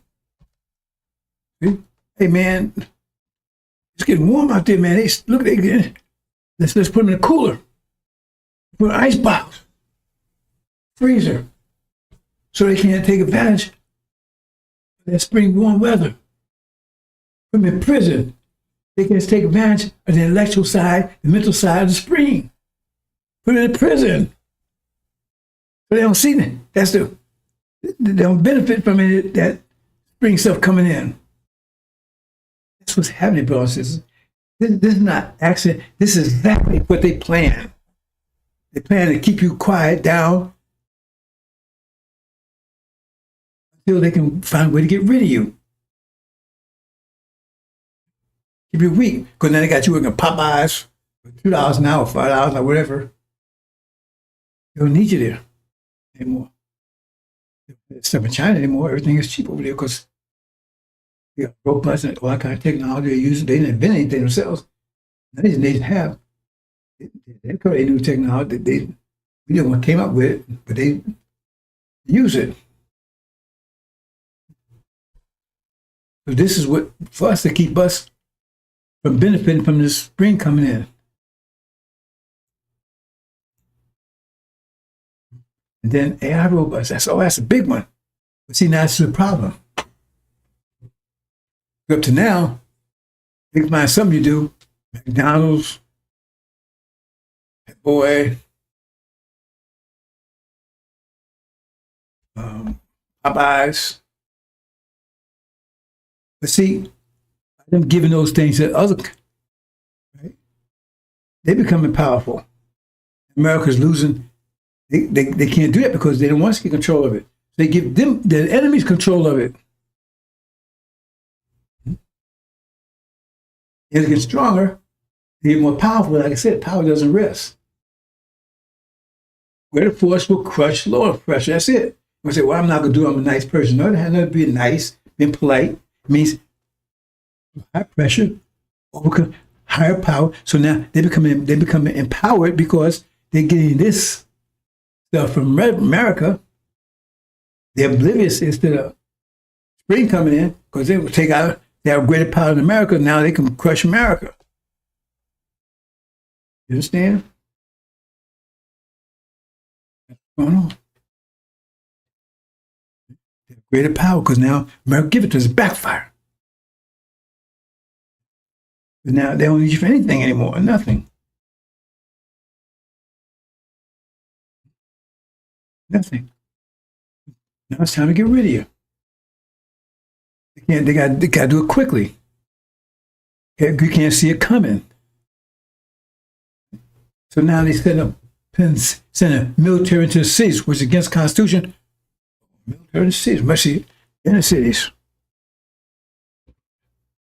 Why are they doing that? Send detention centers, big ones. They don't need them anymore. They can just deport them directly out of the country.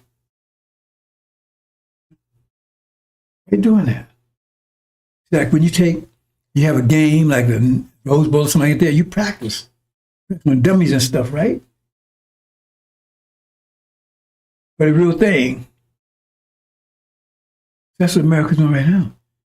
The genocide in Venezuela and in false Israel. And you'll say, well, no, false Israel pulled the trigger. They could not pull the trigger. America was getting arms. America's the one that's killing over there because they could stop it anytime they want to. Just say, oh, no more arms to you.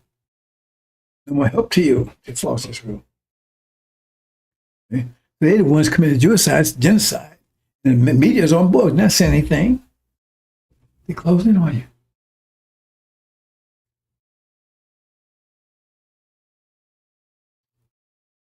You understand, brothers and sisters? Genocide over there. Open genocide.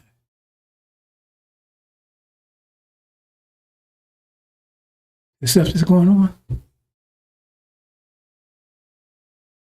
So that you get acclimated to it. And then in Venezuela, it's blowing out of the water. Getting ready closing on you. They ain't getting ready to closing on you. Because they have to go AI. And AI means there aren't any jobs for you anymore. You don't sit around and just scratch your behind. Instead, no, you out there riding and carrying on. Then they can shoot you down now. They want you to do something out. They can have an excuse to shoot you down. Trump can just shoot you down. They couldn't before because the Constitution said they can't do that. They can't bring military into American cities. But that's what he's doing. And of course, not saying anything. They got to get rid of you because they got to go AI and they can't have you running around here doing the Civil War or fighting and all that kind of stuff when they got to go to war with them. They got to go AI. I had no choice. And the only way to go AI, they had to get rid of us. They had to get rid of us. China's already, they had a factory, had 2,000 people. And it says now 200 people because they got robots and stuff doing it. They don't need you. They're not send you a check. Anytime I arrest Obama, that would drive half you crazy.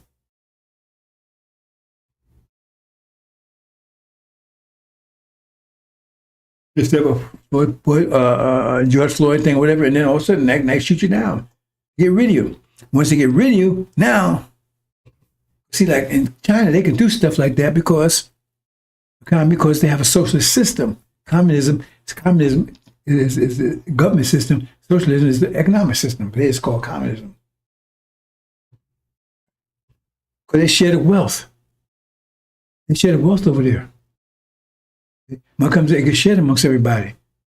So they could have all this automation and everything else, it's not a problem. But here in America, it's capitalism. So some people get big, other people get poor as hell. They don't need you anymore. They got AI to it. They don't need you to Popeyes. They got the burgers, and they work 24/7. Just charge them up. They charge them while they're working. You ain't paying attention to any of this because they got you complacent with the music, these so-called interracial movies and stuff they have. This to calm you down, make you think everything's okay. So you don't just say coming, expect it coming. But they're coming. You understand? That's the situation, brothers and sisters. There's more to it than that, but that's it.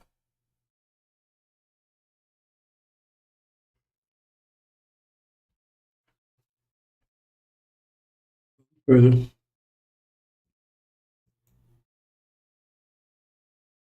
Okay, see, they had to burn you up, brothers and sisters. They got to get rid of you. So then they can go industrial. They can bring industry back. They can bring electrical back. They can bring all these things back. They go to war with China if they can. Because they're going to be war. The Ram's going to vote to go. Who's the Ram? And Daniel, the Ram is American Britain. Who's the goat? China, India. Some African back in. So that's what happened. So then they can go industrialize, intellectual service. That's why. These countries, they used to be docile. Of course, they made them powerful. They made India powerful. They made China powerful. Giving it industry. So now they're on the ball on that. Understand?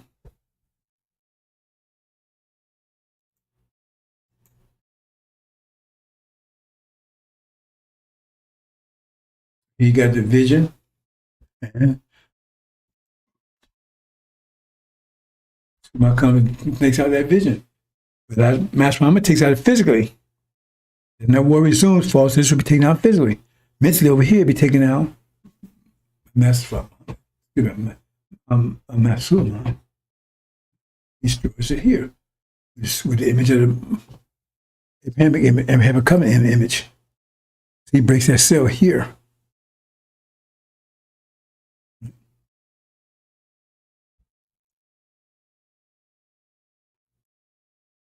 Yeah, excuse me.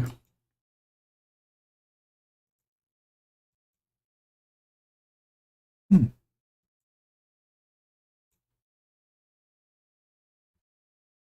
going on, brothers?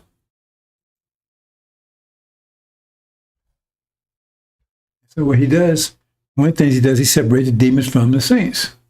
They was doing holding us back, confusing us. They were setting an example we didn't know. But now he separates, so it's clear who the demons are, who the saints are.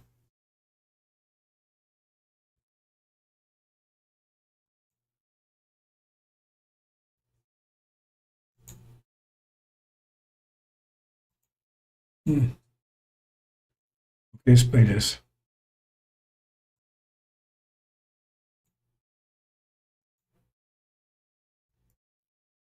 One. Now after the death of Moses the servant of the Lord it came to pass, that the Lord spake unto Joshua the son of Nun, Moses' minister, saying, To Moses my servant is dead, now therefore arise, go over this Jordan, thou, and all this people, unto the land which I do give to them, even to the children of Israel. 3. Every place that the sole of your foot shall tread upon, that have I given unto you, as I said unto Moses. 4. From the wilderness and this Lebanon even unto the great river, the river Euphrates, all the land of the Hittites, and unto the great sea toward the going down of the sun, shall be your coast. 5. There shall not any man be able to stand before thee all the days of thy life, as I was with Moses, so I will be with thee, I will not fail thee, nor forsake thee.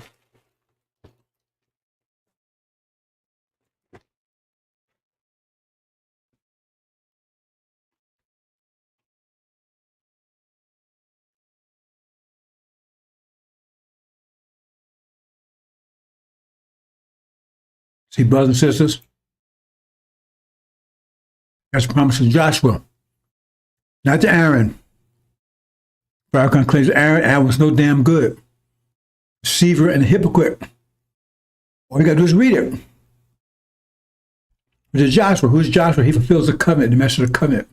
We lie prepared the way for.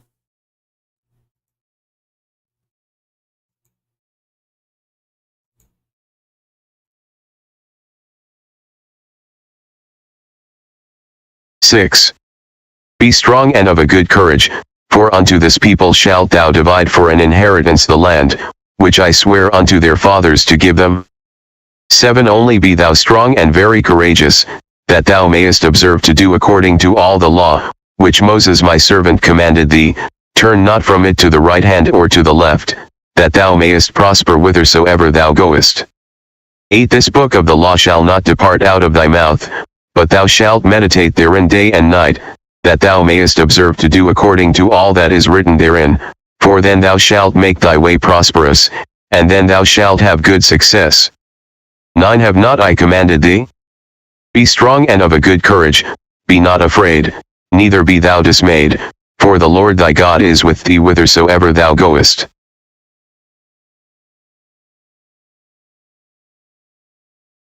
I see that their line response to this is, oh, no. You just got to believe in Farrakhan. You just got the remembrance of Allah is the greatest force. The time of trouble is coming really bad. But the protection is remembrance of Allah. Remembrance of Allah is the greatest force. Really? That's not what that verse means. That's what they said. So why did Noah have to build an ark then? Why he just remembers of Allah, and that should have been good enough, right? They're trying to address my situation. I told them no. This which it tells you clearly the law, the application of the law is your protection. Do not depart from it. Stick with it. Pay attention to it. Focus on it. That's your protection. They said, oh, no, you just got to remember the law. Okay, what is remember the law then? If you say, remember the law, oh, well, we say prayers. So prayer, that we like Muhammad told us to give off your prayer and do something. So prayer is going to save us from the tribulation. Because they have no answer, have no solutions. So now it's just prayer and believe in Farrakhan. That's probably they ain't actually say it because he's incontinent. You got to hold him up. He said God told him don't speak to him about it. He spoke some million boy thing not that long ago. So that shows he's just a liar. You got to hold him up. One piece jumpsuit. Because they piss the shit in the bag. They can't. Somebody has to dress him. Formal affair. He shows up that way. You understand, brothers and sisters? They're trying to. Oh, well, that's your protection. Just remember the law, and that's going to keep you from a tribulation. You think so? Okay, we go for it. I don't think I see you on the other side.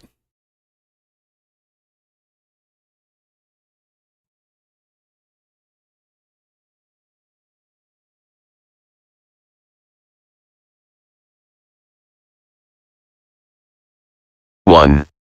And it shall come to pass, when all these things are come upon thee, the blessing and the curse, which I have set before thee, and thou shalt call them to mind among all the nations, whither the Lord thy God hath driven thee, to and shalt return unto the Lord thy God, and shalt obey his voice according to all that I command thee this day, thou and thy children, with all thine heart, and with all thy soul. 3. That then the Lord thy God will turn thy captivity, and have compassion upon thee, and will return and gather thee from all the nations, whither the Lord thy God hath scattered thee. For if any of thine be driven out unto the outmost parts of heaven, from thence will the Lord thy God gather thee, and from thence will he fetch thee. 5. And the Lord thy God will bring thee into the land which thy fathers possessed, and thou shalt possess it, and he will do thee good, and multiply thee above thy fathers.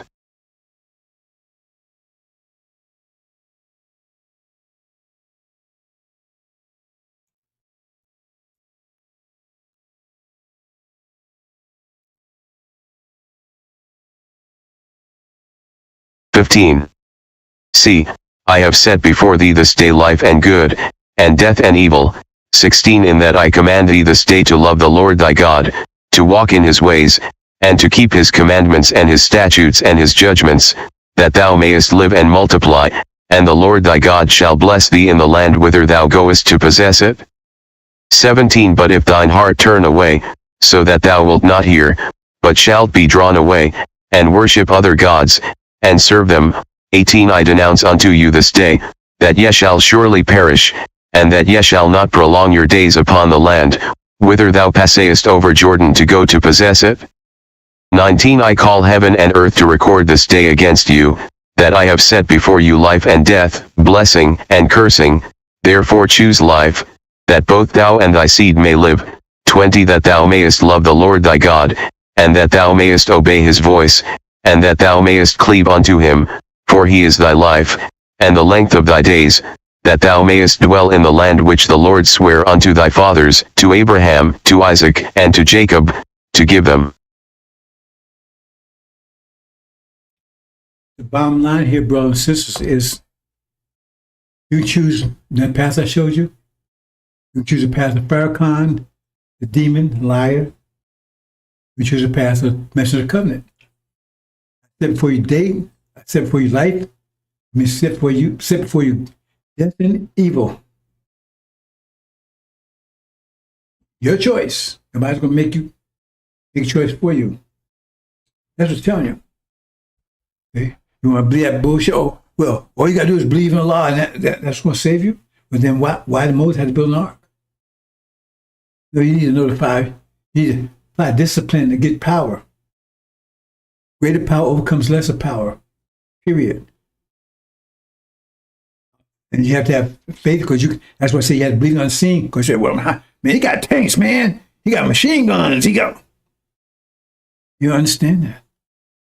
Even if they have that, it still takes power to pull a trigger. It takes their mind to do it. Your mind's great in this, they won't even do it. But I don't want to say it like that because that confuse you again. Because you don't see the wind blowing. But you see the leaves, affect the leaf. You might see a hurricane, you don't see the wind blowing, but look at that hurricane destroying everything in its path. But all you see is destruction. You don't see the effect. You don't see the act. You see the reaction. If you understand when a pressure reality, the greater pressure will overcome lesser pressure. With pressure reality means everything is breaking down the pressure. The quality of everything is pressure. So all you got to have greater pressure and all, because you say, I see machine. Yeah, but still based on pressure. I mean, they got machine guns. They got when it doesn't say that. It said if you do this, no weapon form will avail against you. But you don't understand that way because man, they got how is makes a lot of doing that going to keep. Well, they have faith, the first pillar. But you understand consequence. You understand mathematics. So therefore, many are going to be lost. That's not going to make sense to you. People with my family don't make sense to them. Man, you come on, man. They tell you to go build tanks. They tell you to build industry, anything like that. Does that tell you to do anything like that? No. It says, obey the law no matter what. Just obey it no matter what. And you will prevail. No one will be able to harm you. But you can't see that. Move on.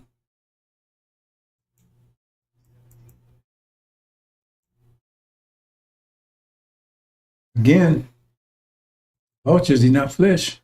Come back to finish off. They started. And here, right now they got us oppressed. They have control of us, pressure over us, power over us. Because they have greater power than we do. Once, let's make man out of like an image. Once you have power, now you have power over them. They're going to be oppressed by you. You say, what? Well, they will be oppressed by you. Cats in dog land will be oppressed because dogs say you got to act like we cats. Dogs say you got to act like us. You can't. So if you don't, you get thrown in jail, prison, whatever. So then you got to start acting like, but you're not going to be happy. After a while, you can start hating cats. And be happy because dogs live a different way. Same thing if a dog in a cat land. So they be oppressed.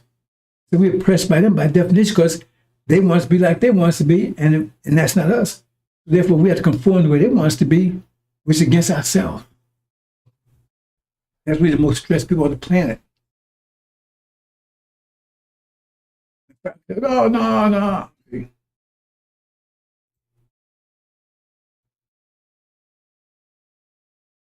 I'm going to close out, brothers and sisters. I'll show this quickly.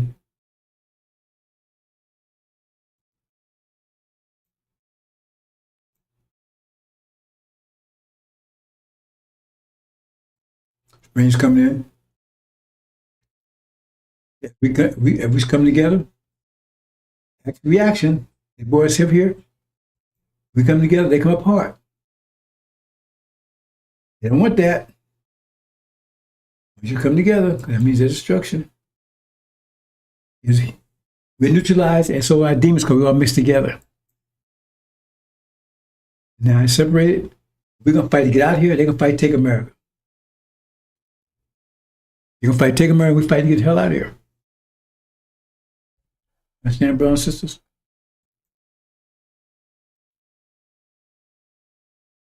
See, no weapon that is formed against thee shall prosper. Every tongue that shall rise against thee in judgment, thou shalt condemn. There's no weapon. Did you understand that? Their time bombs, everything else will be useless against you, useless. Even if they were to work, Imam Muhammad, his mission to make sure they don't work. Move on, brothers and sisters. It says, men's hearts fail and then fulfill the expectation of those things which come upon the earth. They might come in America and Europe, primarily America. How do you know the powers of heaven? We had to go after your die was down ministering shores. No, because it's over the Middle East. And actually, they're warming up. They're practicing. They practicing genocide on you because they call them desert niggas. They hate you worse than one of them. So in the world, nobody, America not saying that in the media. So America is responsible for killing those innocent people over there. Then he's blowing up their boats. So show you, like Trump trying to tell you, see, I don't know, murder, because he blew up those trucks, those ships in Venezuela. Then they got immigration round up people. They're practicing to round you up. They're practicing to kill you in mass numbers. There's a practicing one. They're practicing up. In every way. Trying to take you economically, socially, in every aspect. They can't let you take advantage of the spring coming. They got to stop you. They can't stop any other kind of way to get rid of you before the spring does come. When the spring comes, it invigorates you. That's your power. So that's it.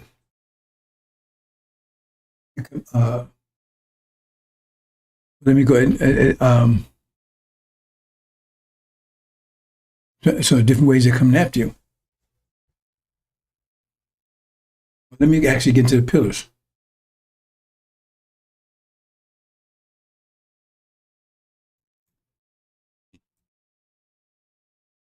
Injil.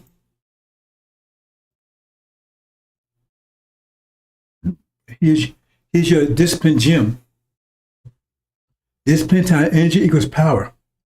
You apply this, the more you apply, the more power you will have. That's why you get the pitch point where they have no power over you. Your power is equal to theirs. That means they have no control of you whatsoever. If you're in prison, they have to let you out. It's just simple as that. I know it's too complicated. Oh, no, you could be in there for a million years on death row. If you get your power up equals theirs, they have to let you go. They not realize what's happening. But they say, "Oh man, I think we asked for a pardon for him or something, or he was a good, whatever." Or somebody say, "Evidence was bad." Anyway, the minds will go in a direction to let you go. The minds will turn a direction to let you go because you turn their minds. Your powerful minds turn their minds in your direction. So their all thoughts going to be how to get you out of there, to let you go immediately. That's your mental gym right there. Your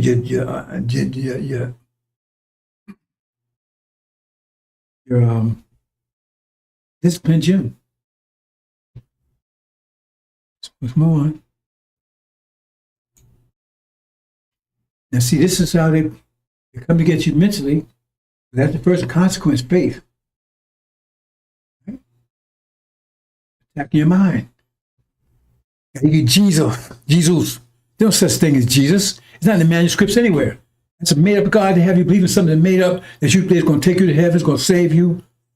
My poor sister, like she's in a nursing home, she won't come around me because she want me to say I told her so. So I won't do that, but she's still scared. She's a year younger than me. She's scared to death. She's going to die. Go to hell. I keep saying, when you stop doing that, you ain't going no hell. But it's sad.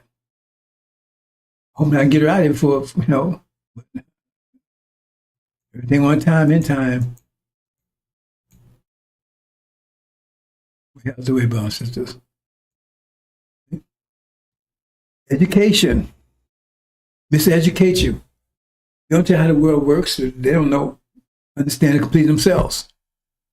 See? Because you would understand it if you was taught it.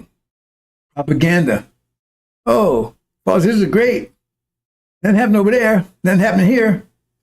Christianity. Oh, not about discipline. Don't teach discipline, teach you obedience. Something that don't exist. This Jesus don't exist. The false God. And the Greek people are laughing their ass off. They say, well, we don't believe in Zeus no more. Yes, you do. Jesus. So you got to laugh at the Greeks. Say, y'all used to believe in that. Remember the Greeks, they're probably so powerful. Y'all used to believe that mythology God, Zeus. Okay. So then they trick you into translating the Bible into Greek. And now they throw you this Jesus, God of earth. Tell you that. So now I got you believing in Zeus again.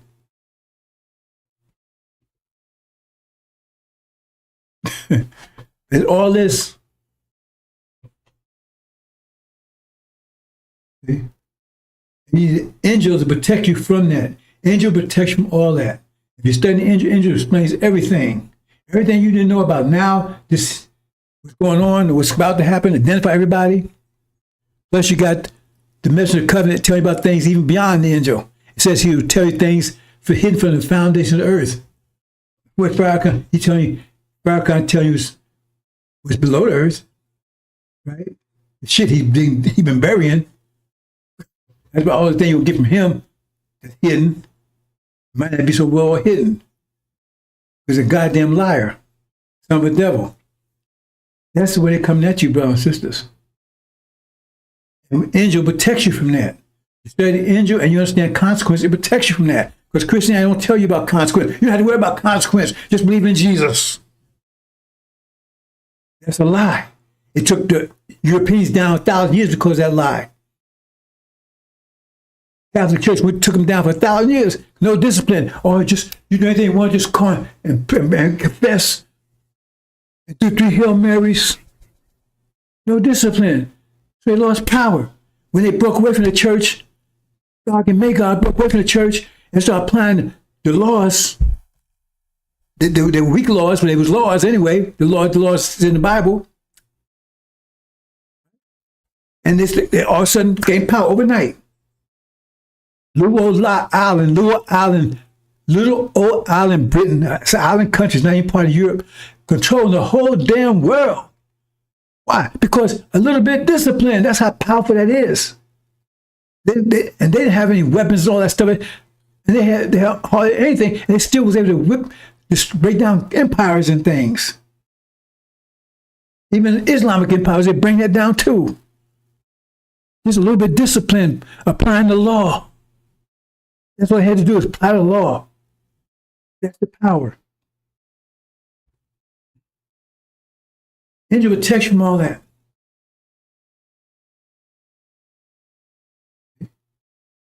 Because it makes things clear. It's straight. You know who everybody is, what they're doing, why they was doing it. Angel explains it all. Gives your mind back. Because right now they can corrupt your mind. They give you a corrupt mind with all this bullshit. Christianity, propaganda, false education, right? Consequence, no consequence. It says the spirit of God is not before their eyes. It means they have no sense of consequence. That's how they come at you. And this way they're going to come at you even more intensely during the tribulation.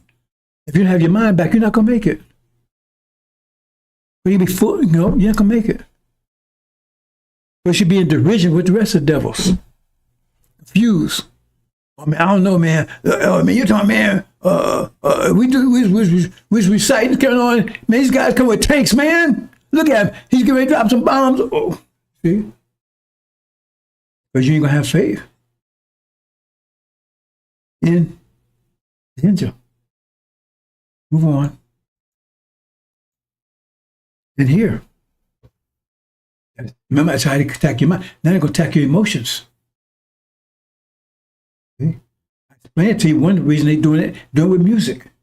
They experiment in music. They find what music affects black people in certain ways. It affects white people and black people in different ways. I keep telling you, white people can dance. They can dance. The problem is they dance to what they're listening to, what they're hearing. So if you hear what they're hearing, you say, yeah, they could really dance. They're hearing something different than you're hearing. They're hearing what you're hearing. We're different people. That dog whistle, you can't hear, dog can hear it. You understand it anyway. Drugs. Oh man, you feel nervous. I get some alcohol. And alcohol just covers up your fear and emotions. It doesn't control it. So they're gonna come at you with fear, with drugs. Things like that, fear and music. What kind of music right now, the music they have right now is make you complacent. Like you don't see it coming because everything's cool, man. You bumping everything else, man. Because the problem is most of our people, they make their decisions based on how they feel right now, not how the situation will require them to feel. You tell a man, hey, this place will be burning up in half an hour, They got their best jam on and a little bit of vapor or milk. They gonna react to that because I feel good now. It's fire burn their ass. Oh, because they can't project to a situation that being ascribed to them. They doing it from their current state, which is dangerous. That's why people not respond to tribulation, because they're looking at it like they're gonna feel just like they feel right now when tribulation comes. They're not. Most bad. That's what these devils teach you. So therefore, they're gonna attack your emotion with music. They're already doing it now. Because the music they have right now is keep you mellow, complete. You know how mellow is? They don't even you don't even talk no hard rap anymore, do they? Music is cool, calm, mellow. So you don't pay attention to what's going on because you bob to, hey man, I feel good, man. And then they legalized marijuana. They found marijuana get black. I know quite a few black folks have strokes, young ones. Recently, they found out black marijuana, especially what they have now, it's called a stroke. So that's why they legalized it. Even if well strokes to keep you complacent, you ain't paying attention to what's going on around you. Drugs, music.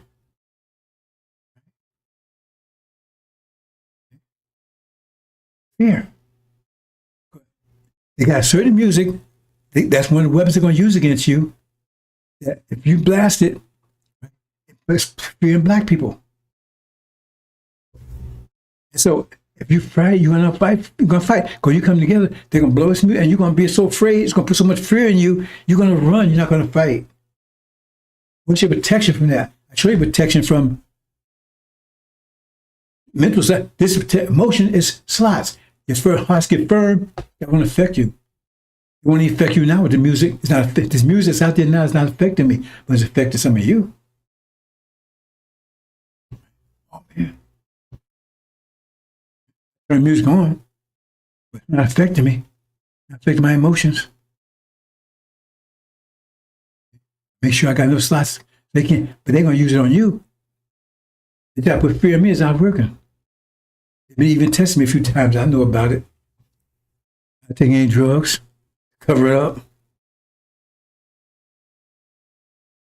That's a weapon that come at you. Attack your emotions. Can't get you mentally, attack you emotionally. And these are your protections. I'm telling you the protections, they come at you every kind of way, from every elevated place. That the 5 places. 5 places they come at you. I showed you 2 of them to protect yourself from it. Believing Farrakhan, really, that's going to protect you from this?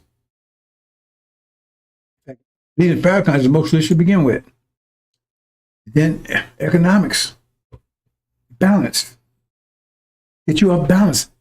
Because when they talk about balance to me, good luck or bad luck. Bad luck is bad things happen to you. Good luck, good things happen to you. So you want to keep it balanced so you don't have, if you're going to have anything else, you have good luck coming to you. You don't want bad luck coming. But they do have economics. Go to American Dream, man. Play the lottery. You'd be surprised how many black folk going to hit the lottery pretty soon. Watch what happens. This wasn't going to happen so fast unless I really miscalculated.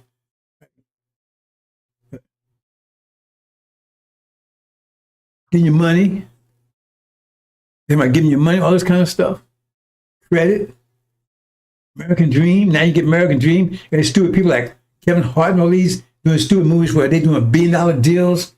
They got a bathroom that's big in your whole house and all that kind of stuff. I know all this shit. So you going for that. I want money. I want Benjamins. You understand balance. So therefore, now you off balance. Things ain't work for you. Accidents and things. You can't fight because you don't in a fight when you got bad luck. You know, that's what happened, right? Get your ass kicked. So if they can't get your mind or get yourself, because that's what the mind's all about. Remember, Farrakhan, I tell you, hey, devils ain't devils no more, so we're going to help fight against ourselves. That's why people fight. We're fighting against ourselves. So that's the whole thing. Get your mind, turn around, have you fighting against yourself and fighting for them. The next one, either way, and you beat yourself, state of fear, and now, if you go to war, they want you to help fight against yourself. If you get in a war, they don't give you fear, so you won't fight. And if you fight, right, you're going to get your ass kicked because you got bad luck. Always attacking you. Now, maybe they realize it directly or don't, but this effect is going to have. Economics, sending jobs overseas and carrying on. You know, that's part of it too. So now you start selling drugs and stuff like you start doing. Anyway, let's move on, brothers and sisters. Well, it was like I said, if you take and spin out what we're giving you, combine in this crap, control your own energy, they can't harm you in that way. I'm gonna give you some welfare checks. I'm gonna give you some all this stuff, right? Well, American dream, so forth, so on. Throw you off. You bad luck. The energy. They come at you there. They come at you right now with chemicals, bad food, poison food, constructed food, fake food. All of us guilty of it. I'm guilty of some extent myself. Well, I can't stop eating Doritos.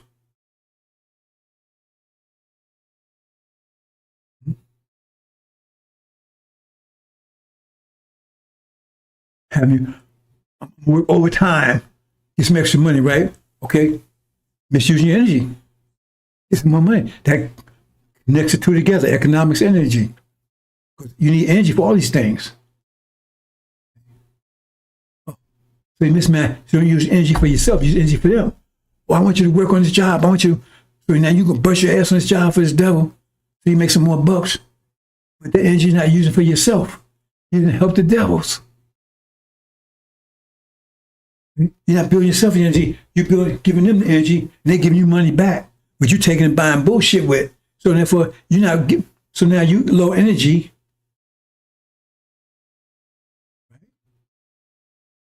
And if you don't have, if you got low energy, energy times discipline equals power. So you can have discipline and low energy, you still diminish your power. But then you don't have discipline either. You took that away from Christianity and stuff. Oh, you don't need no discipline. Just believe on Jesus. All this stuff works against you. If you're eating one meal a day and using energy to maintain yourself, they can affect you in that area. All these things that make you weak so they can destroy you. Drop your guard. So you have maximum energy. If you abuse your energy, you 3 meals a day, it means now you burn your body up because your body takes a lot of energy to digest. So therefore, you use all the energy just to digest. So now you're tired, sleepy all the time. The energy, that's bad metabolism. Mismanage your energy. Chemicals, right? Sport and play. All these things. Let's watch the game. All these things, right? Chasing the opposite sex. He said you can't deal with them. He said that. You got to anyway, leave it alone, like rabbits. So fasting.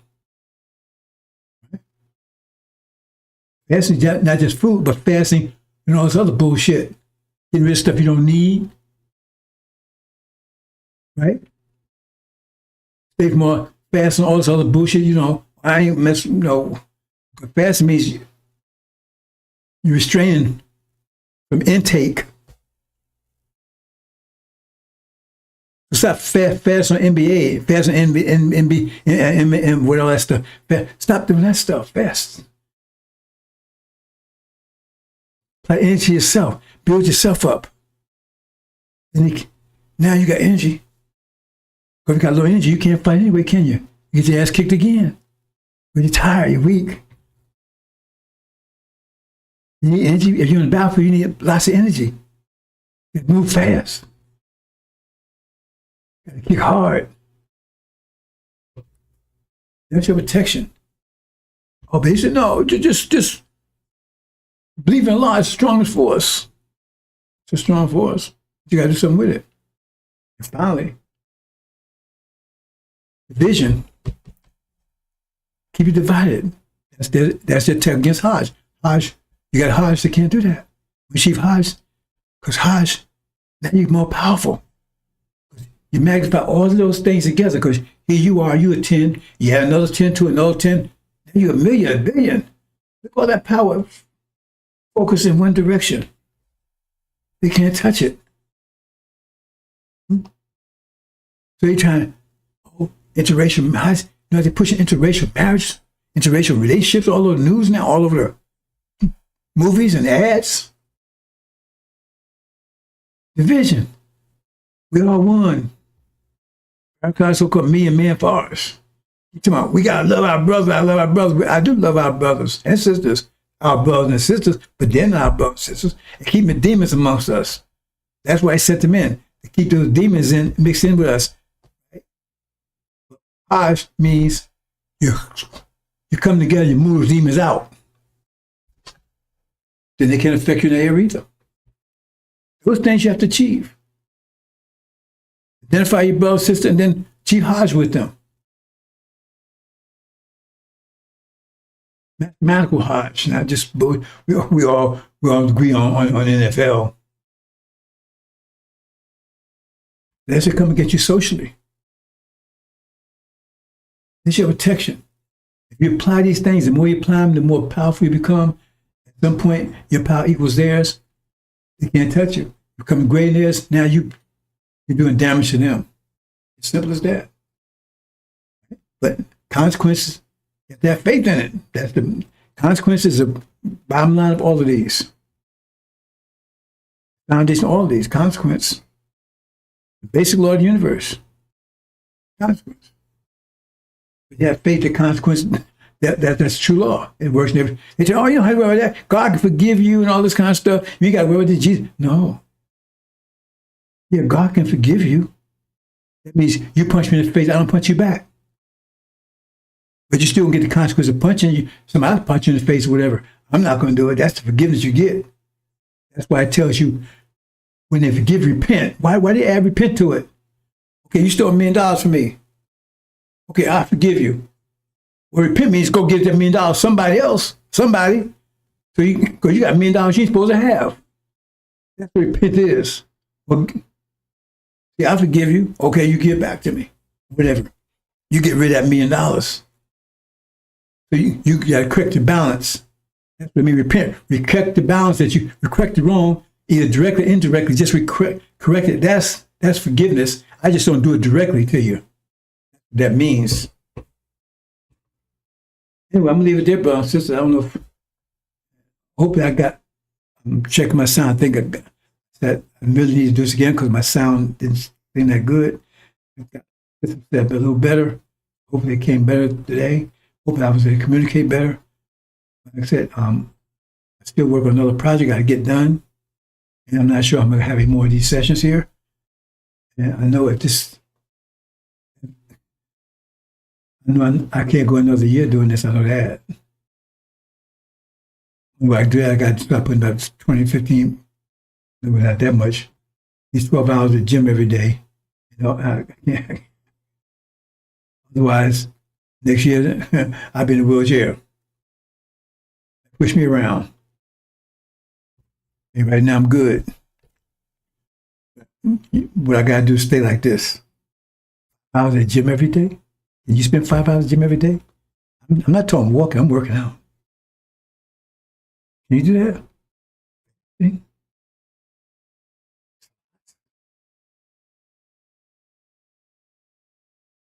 You do those things? Every day. I mean, I was in doing this, just take about 2 or 3 hours right by itself. That's a lot. Especially for somebody 76, almost 77. And now you say, I got to do more than that to stay in good shape, be prepared for the battle. Anyway, let me close out with this. Well, let me see here.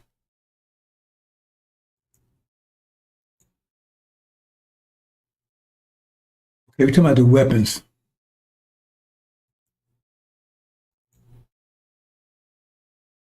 Now I said currents. Weather's currents. Currents in the atmosphere. The stronger the currents, the greater the disturbance. And that's what weather is, disturbance in the atmosphere. When you music, disturbance the atmosphere. Me talking to you, I'm disturbing the atmosphere. I'm causing the atmosphere to move. If it's still, it means quiet. It's like water. It's still just still there. You throw a rock in it, then you disturb it. Quiet, it's not being disturbed. I say something, I'm disturbing it. I'm creating a current. Loud, bigger current. What if I got 1,000 people say, "Whoa!" How much that current would be? A woman just sings a certain tune and breaks glass. Currents. That's a resonant aspect of it. So weather is just more extreme. So we got 1,000 people on the same wavelength, right? And they say they holler out, they can break glass, knock things down. Weather is currents, the atmosphere. Once you achieve Hajj, 17 million strong, and you're on the same wavelength, you're going to have weather. You're going to be able to create weather by demand. Elijah Muhammad talked about that, not to that extent, but he said, I can't remember exactly how he said it, but he said about, he was somebody referring to his sister, that she can go to, she get mad or something, she can cause a storm or something. I forget how he said it. So don't hold me to it. I've been able to find it. I remember, because the brothers just talk about it. But the point is, that's why it says, God withheld storm, hail and snow and hail and earthquakes for his time of what? We the gods. That means these are our weapons. And they're more powerful than atomic bombs and things. And once you achieve Hajj, that would be your weapons. It's still atmosphere. They tell you the gravitation of the moon causes weather conditions. Wow, that's what, 24,000 miles away? I'm guessing. Those are your weapons. Let me mention this. What triggers the whole thing is, while this was going down, and our vision restored. Common vision, that start bringing us together because vision unites. And right away, the demon war. Right away, demon war. Separate them out. It's going to be demon war. Right away. Take down Farrakhan, all his demons, take him, knock him, take him out. That's what it says in Exodus. Talk about the demon war. He separated those with the Lord from those with Aaron. Demon war. Right? We're going to kick them out from among. We're not going to defeat them. We're going to defeat them in the sense that we're going to get them out from amongst us. Clean house. That'll be followed by the God war. When we get rid of demons, then we have to deal with God, because God's going to attack us. America going to attack us. God war.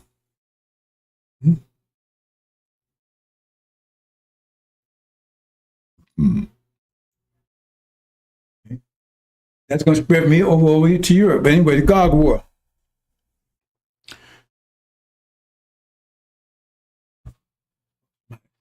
Check sponsors, let me close out. What's this?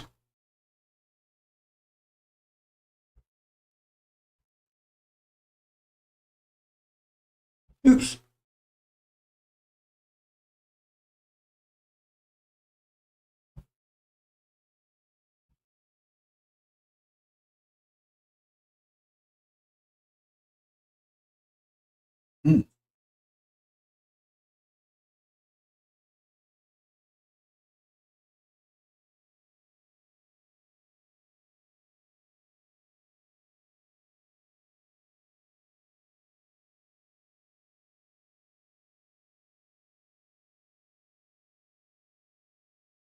Oh, good.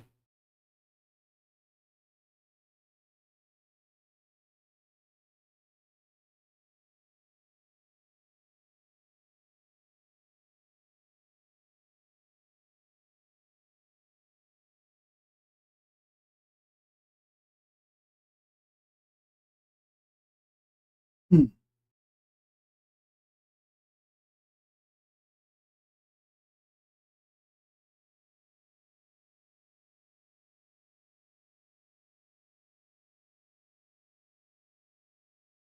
Hmm.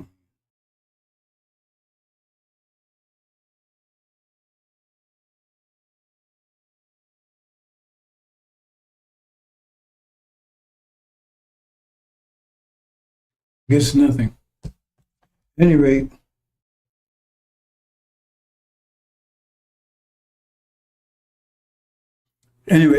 I said the God War. Right? God War is we're fighting for our freedom. Separate. They're gonna try to stop us. Remember, Pharaoh tried to stop us from leaving. That's the God War. Fighting to get the hell out of here. Freedom. After the demon war, your mind's back. Get the matter away from us. And the God War to get the hell out of here. The God War. Then we had the Jinn War. Right? What's the Jinn War? Jinn War is taking our land back. Let's get out of here. The land back over Arabia. That's the Jinn War. We got several wars. These are serious. Blood. The war for God is going to be terrible here. The tribulation said some of our people will do exploits. They're going to try to do everything to stop them getting here. And tribulation, like I said, our growth is their destruction. Babylon destroying the day, Bush burning the day. So if they're the resistance, see what I'm saying? That means the resistance is going to be as strong as our growth. That means it's going to be terrible. That's why it's called the Great Tribulation. They're going to come at us with everything they got. You understand? That's the God War. Right now, we're going through the demon war right now anyway. We're going through the demon war for 40-some years. Says, Master, says, who the Lord would consume spirits of mouth. That means he's been battling the demons. I used to call it the demon slayer, battling the demon slayer for 40-some years. Excuse me, battling the demons for 40-some years. Battling Legion. Stop tormenting me. That's what it said. Who the Lord consumed, that means he's in war with him. And it's bound to destroy him at the end. So he's at a direct war with the demons to get your mind back. He's fighting for you. He's fighting the demons to get your mind back. See? That's why him and work. That's a twofold project because he destroys false Israel physically and we destroy him mentally. Let's get your vision back. Get your mind back. Vision back and your mind back. And then we got to get, right, our freedom back. That's God. Our freedom back. Self-control back. Then we got to go get our land back. That's the demons, excuse me. So first, we got to deal with false Israel, Antichrist. Establish who the Christ is. Establish who the Christ is. Get rid of Antichrist. Then we got to get rid of the demons. Joshua against, right? First you got Antichrist against Antichrist, then you got Joshua against Aaron. You see the battle? Joshua against Aaron. Who's Aaron? Farrakhan. Who's the Antichrist? False Israel.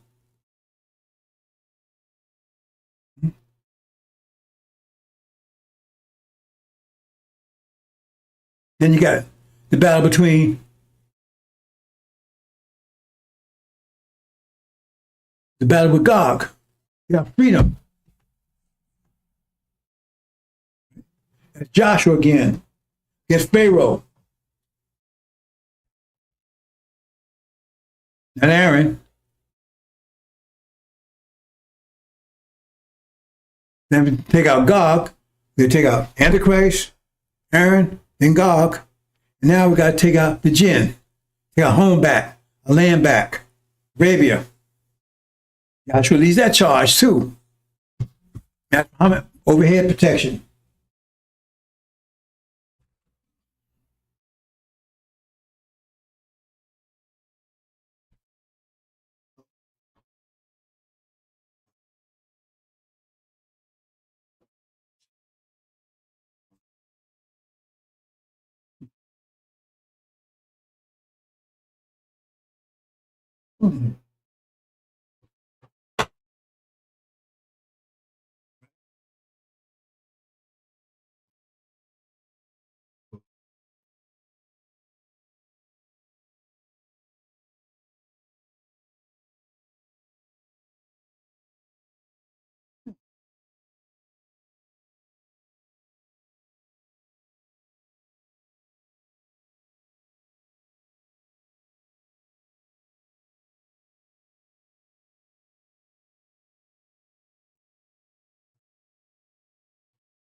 Then next,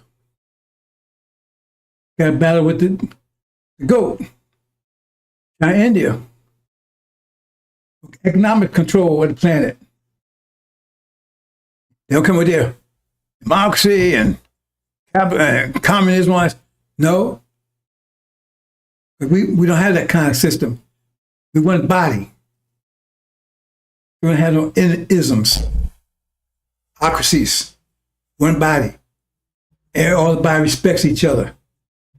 100%. Every part of the body loves every part of the body. If your butt hurt, your whole body hurt. So everybody's respected. If your butt cell, you just as respected as everyone, as all other cells. That's our system.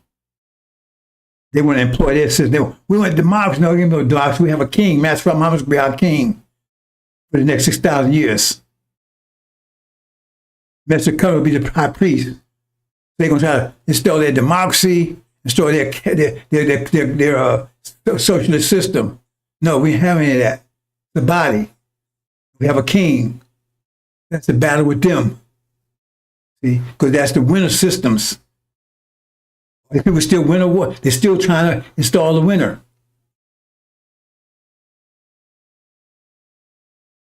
So the economic system, the battle with them, you have to overcome that. Then finally, right, for control of the planet. That's what Esau did by Obama. I know that's one going to get you. Okay. It says the Lamb, he would be the one that would fight against the 10 kings. They would make war with the Lamb, and he would overcome them. Try to force their ideologies on us. With the systems, no. Remember, they still supply, still defend the winter. They don't realize it. They're still trying to defend the winter from the spring. Spring coming up, we're having that. Trying to bring in winter systems, no. They bring in democracy and authoritative capitalism. I mean, communism, whatever. And then finally, we fight for control of the planet. But they're also going to fight Esau for it. And Esau and us, we fight to go for the same reasons. Yeah. Esau going to be fighting for bodies. He going to fight for the same thing we fight for. That system, a body. But he's our twin brother. But he won. He said, I'm the oldest brother. You're going to listen to me. No, we ain't listening to you. Because he's going to make war with them too and defeat them.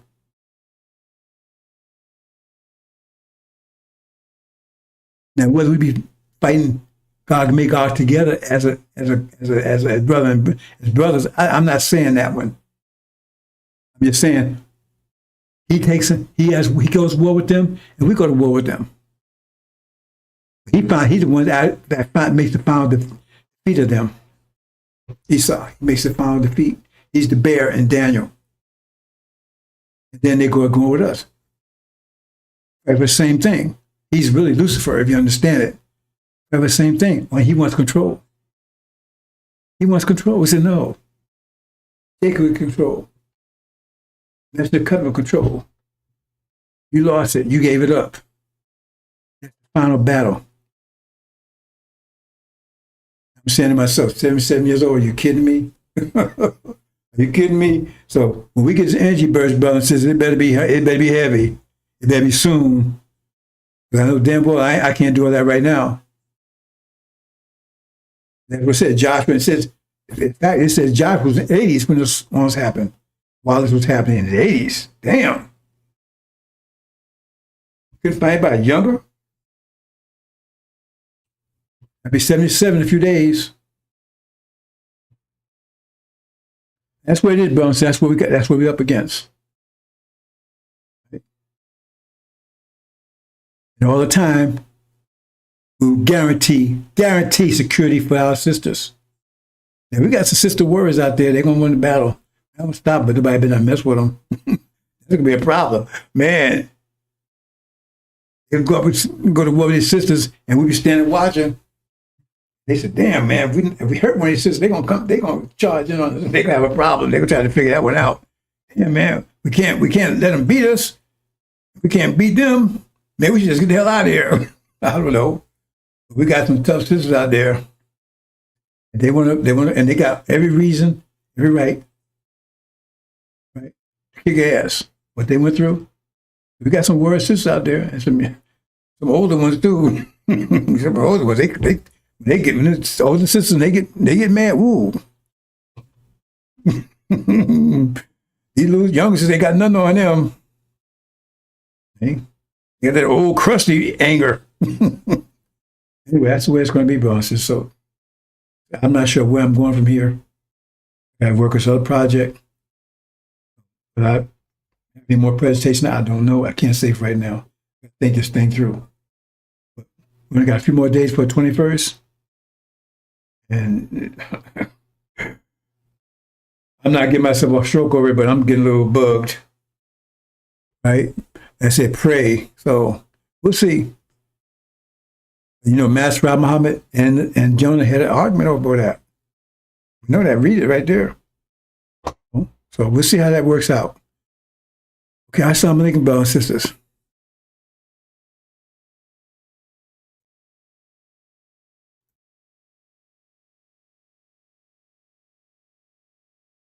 This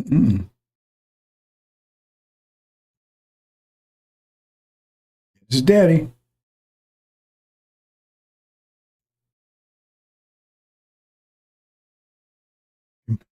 Bye. He's in worse shape than that, actually. Right? They can't dress him. He had that after he can't dress himself. One piece jumpsuit. Pathetic.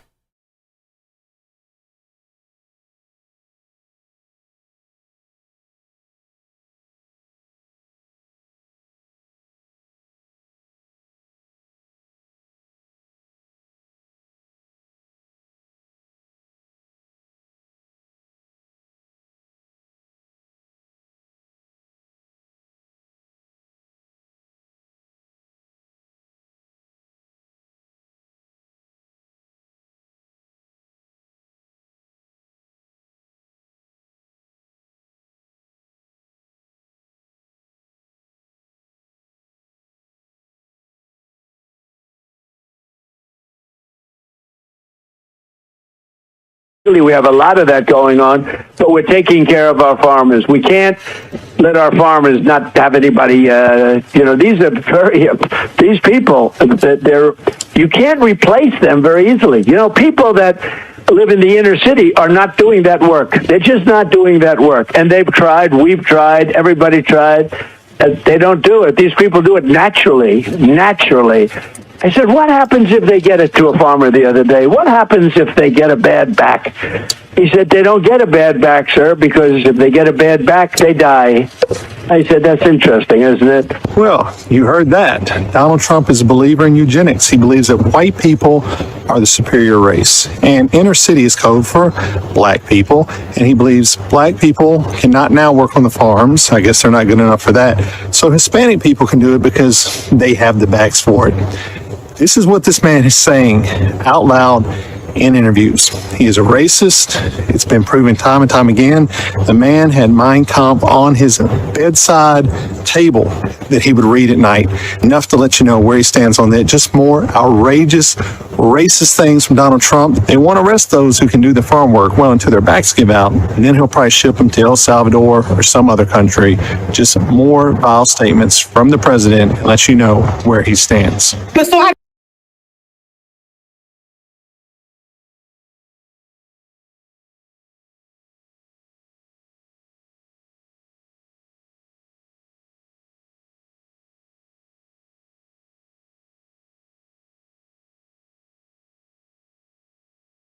When they were arresting people for praying outside of abortion clinics. I mean, I do think the UK, and I say this as, you know, someone who is half English, I think it's like reached, or it is quickly reaching a point where democratic reforms are going to be pretty tough because of the demographic change. And that, of course, the point of importing all these people is to overwhelm the people who live there who disapprove of the program. So you don't have to care what they think because you just bring in new people, and their will becomes like all that matters. And so I don't think you're going to fix these things through elections at some point, probably pretty soon. And I just worry a place like the UK, Canada is another, a bunch of different countries in the West are at the point where they're literally revolutionary.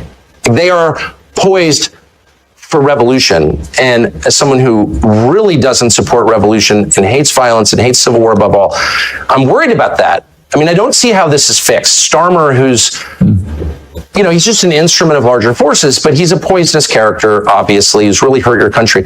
He's in there for, 4 more years? And so you wonder, like, people are going to start to get really radical in a scary way. Like, I think this is going to happen. And the people in charge don't seem to care. Well, you're already seeing it. You are seeing the anger beginning to manifest itself. And I completely understand the anger. I don't, like you, I abhor any form of violence. But I do understand the anger when you have, you know, Keir Starmer campaign. I'm going to smash the gangs that allow these little boats to come over the channel, delivering tens of thousands of people illegally into the country. And they then get put into these so-called asylum hotels where they're given a pretty good lifestyle. Certainly a far better lifestyle than many people really struggling at the moment in the UK. And of course, far from smashing the gangs, it turned out yesterday that he's smashing new records for the number of people coming in illegally on the boats. Of course. It's out of control. And the British public are reaching a point of saying, we are done with people coming in illegally and being treated better in a more comfortable and more luxurious manner than we treat our own people. Well, the whole point is to humiliate and degrade the indigenous population of the British Isles, the white population. I mean, that's the whole point. And are they really going to do something about it? What would that be exactly? Public are reaching a point of saying, we are done with people coming in illegally and being treated better in a more comfortable and more luxurious manner than we treat our own people. Well, the whole point is to humiliate and degrade the indigenous population of the British Isles, the white population. I mean, that's the whole point. And are they really going to do something about it? What would that be exactly? You'd really have to force a lot of people to go back to their countries of origin, millions of people, and you need to do it really soon. And are they actually willing to do that? I don't know, but these are existential questions that we have been browbeat into ignoring for decades. But the question is, like, is Ireland Ireland? If it's majority non-Irish? Oh, shut up, they're Irish. No, they're actually not Irish. Same with the UK, same with England, Scotland, Wales. Like, it's all changing so fast. Nothing like this has ever happened in all of history. except when, say, the Mongols swept across the steppe and raped everybody. Like, that was true demographic change on this scale. But even that wasn't as profound as what we're seeing in every white country around the world. I would say the West, but Australia and New Zealand also. So, like, what is that? Now, my brain is not big enough to understand what that is. I have a lot of theories about it, but I don't know if they're true. All I know is what the numbers are, and that's real, and no one feels that he can say it. Everyone's like, oh, well, if that were happening in China or India or Malaysia or Senegal, it doesn't matter. You'd be like, what the hell is that? Like, the population's totally different. Look at graduation. Pick, I don't know, King's College Law School, and look at the graduation picture for the last 30 years. Who's in it? Just like, let your eyes tell you the truth for once. Like, this is a total change in population. Is it better? Is it worse? Can't have that conversation. Who's pushing this? Does the population want it? The population clearly doesn't want it. There's no polling that's meaningful on the subject. I mean, there's no referendum on it. You don't get to decide. You've got no voice in it, other than you get to go to jail if you complain loudly enough about it. What is this? I think it's the biggest and darkest thing that has happened in the last 1,000 years, for sure. And I think it's leading somewhere really, really bad. It's not happening by accident. That's obvious, because it's only happening in white countries. I mean, I think that... Oh, shut up, white supremacist. Well, in fact, I'm not a white supremacist. Well, I'm just noticing what the hell's going on. I think most people I've spoken to about this in the UK, most people have always viewed the UK to be a very tolerant, multicultural, cosmopolitan place to live. That's why so many people want to come here. And people have no problem with that. And it's been very successful for a long period of time. But it's multicultural? What does that mean? We have a lot of different people from different countries, different cultures, and it's always worked historically. So is Sharia law in a multicultural country, is Sharia law? What does that mean? We have a lot of different people from different countries, different cultures, and it's always worked historically. So is Sharia law in a multicultural country, is Sharia law every bit as valid as English common? No, people don't want Sharia law here. No. A lot of people do. Wait, but hold on. I don't know what you mean. Multiculturalism itself is a lie designed to subvert a society. No, a society has a culture. You can argue about what it is or ought to be. It's not necessarily the same as race. It's connected to race, but it's not the same. People from different races can buy into your culture. That was kind of the beauty of the West.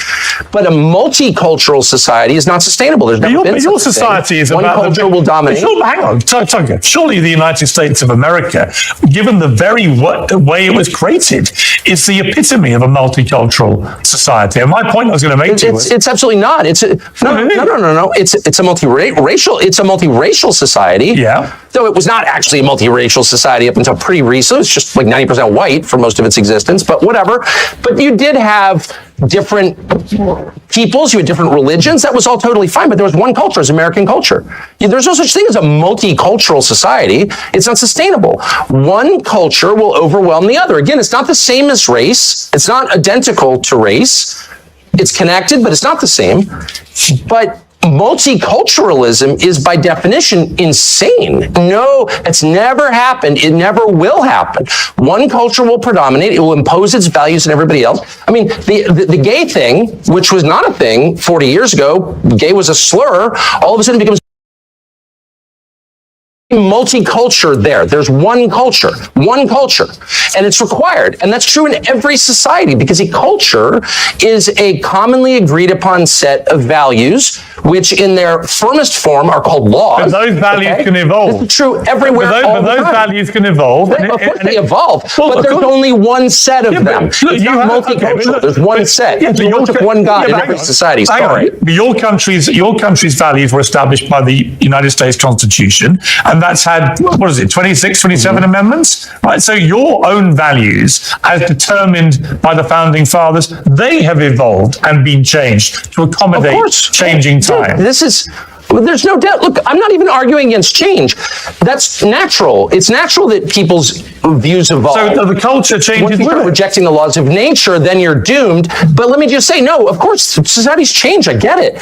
All I'm saying, I'm making a very discrete, specific point, which is multiculturalism as an idea is laughably stupid. It has never worked. We never had it anywhere, and it never will exist because it's contrary to human nature. One culture, one way of looking at things, one worldview will predominate, and it will punish all who deviate from it. That is the nature of societies. So if you're telling me it's determined by the founding fathers. They have evolved and been changed to accommodate changing time. There's no doubt. Look, I'm not even arguing against change.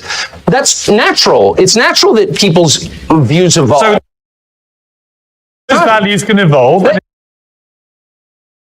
There's one culture, and it's required. And that's true in every society, because a culture is a commonly agreed upon set of values, which in their firmest form are called laws. But those values can evolve. This is true everywhere. But those values can evolve. Of course they evolve, but there's only one set of them. It's not multicultural. There's one set. You worship one God in every society. Sorry. But your country's values were established by the United States Constitution, and that's had, 26, 27 amendments, right? So your own values, as determined by the founding fathers, they have evolved and been changed to accommodate changing time. There's no doubt. Look, I'm not even arguing against change.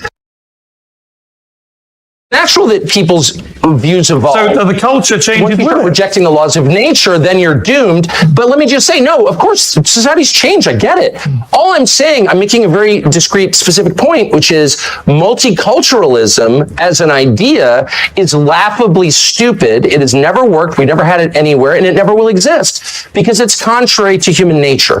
One culture, one way of looking at things, one worldview will predominate, and it will punish all who deviate from it. That is the nature of societies.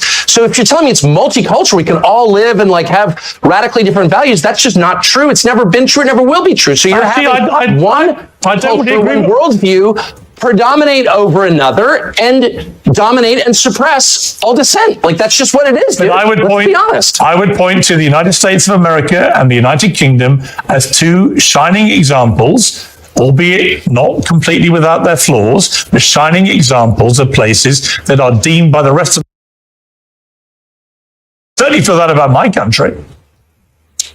Well, I certainly think that inherent in Christianity is the notion of tolerance, and that draws from a core Christian concept, which is free will. You cannot force someone to convert. There's never been conversion by the sword in Christianity. People decide to believe in it. And so that is central to the religion, therefore it's been central to the society. Western civilization is Christian civilization. And so we call that tolerance. It's a respect for your inherent God-given right to make a choice about what you believe. Okay, so of course, that's always been a feature. My only point is, a society has a commonly agreed upon set of beliefs, rules, and laws that are the definition of the society itself. That's what a society is. So you can't have competing. You can't have, gay world and Sharia world living co-equally in a society. That does not happen. It will never happen. You have to pick one. Are we the Sharia society? Are we the party time gay rights society? Which one? And you can't face that reality. So you're just sort of snoozing along until the inevitable point where you're going to wake up and be like, my values have no bearing on what our society is anymore because we've been invaded by other people with a totally different worldview, and they're now in charge. And that day is coming very soon for your country, and maybe it'll improve it. I don't think the UK could be a lot worse than it already is. It's this kind of disgusting, sad, self-hating, suicidal island that was once great. It kills me to see it as a half English person, but that day is coming. It will change. You will either decide to be Western or Eastern. That's a choice that we're all going to face. I don't want to face that choice, but it's being foisted upon us by the architect. That's a choice that we're all going to face. Suicidal island that was once great. It kills me to see it as a half English. That day is coming. It will change. You will either decide to be Western or Eastern. That's a choice that we're all going to face. I don't want to face that choice, but it's being foisted upon us by the architects of mass migration. Sorry. I would question your characterization as my country as a sad, disgusting, all the rest of it, suicidal nation. I feel none of those things. I feel very happy to be in the United Kingdom, and I feel that there are lots of very happy. Our system, the Western system, which is very distinct from the Eastern system, very distinct, and it's distinct on this one precise point, we believe and have always believed since this country was founded, since your country became not a pure monarchy, but even when it was a pure monarchy, the belief in the West, because of Christianity, was the worst thing you can do is punish the innocent. That's the worst thing you can do. That's worse than not punishing the guilty. And we often said that to each other. We no longer say that because there is a pretty concerted effort to blur the meaning of these terms. But I'm not going to be deterred from defining words precisely. Terror is murdering people, killing people, punishing people who committed no crime. Period. So when the Israeli government says it has repeatedly that even though over 20,000 completely innocent children are believed to have died in their response to what Hamas did on October the 7th at the hands of the IDF, there are many on the pro-Palestinian side who say that Israel is behaving like terrorists too in the way that they have gone about conducting this war. Would you go as far as to say that? One of the things that I really object to now is this relentless focus on Israel, which, by the way, is a foreign country that I have nothing to do with.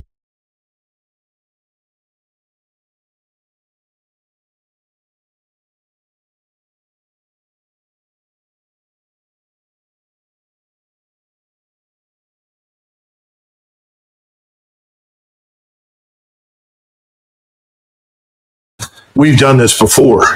Now, maybe today things are different, and we will end up living in a nation that is sharply divided and may ultimately produce something else. But I'm an American. I love my country. I want to see it stay together. I'm interested in social cohesion, which means that I think our laws, customs, and culture have to be dominant. We can accept some diversity on the edges, but not fundamental division. I think we're in a state of fundamental division. So when I bring up Sharia law, I've sat in many discussions with many people that said, well, I don't care what people look like, but I do care about Sharia law, and I don't want that practiced anywhere near my family or in my country. And that's something you should be aware of. So the notion that someone can come here and say, well, that's part of my religion and we're going to abide by Sharia law, they're going to find serious resistance and opposition in the country. And as I clarified, it's because it matters. It's this thing we call societal cohesion. Nations do not exist on their own. They have a core population. Our core population from the very beginning was always at least 80% European and Christian, and about 15 to 20% African. But when you start bringing in huge numbers, millions, who are fundamentally different from the core population, you are going to get violence, anger, and conflict. How many times have you heard people say, if you bring people in from the developing world, what do you get? The developing world. And now we've got that.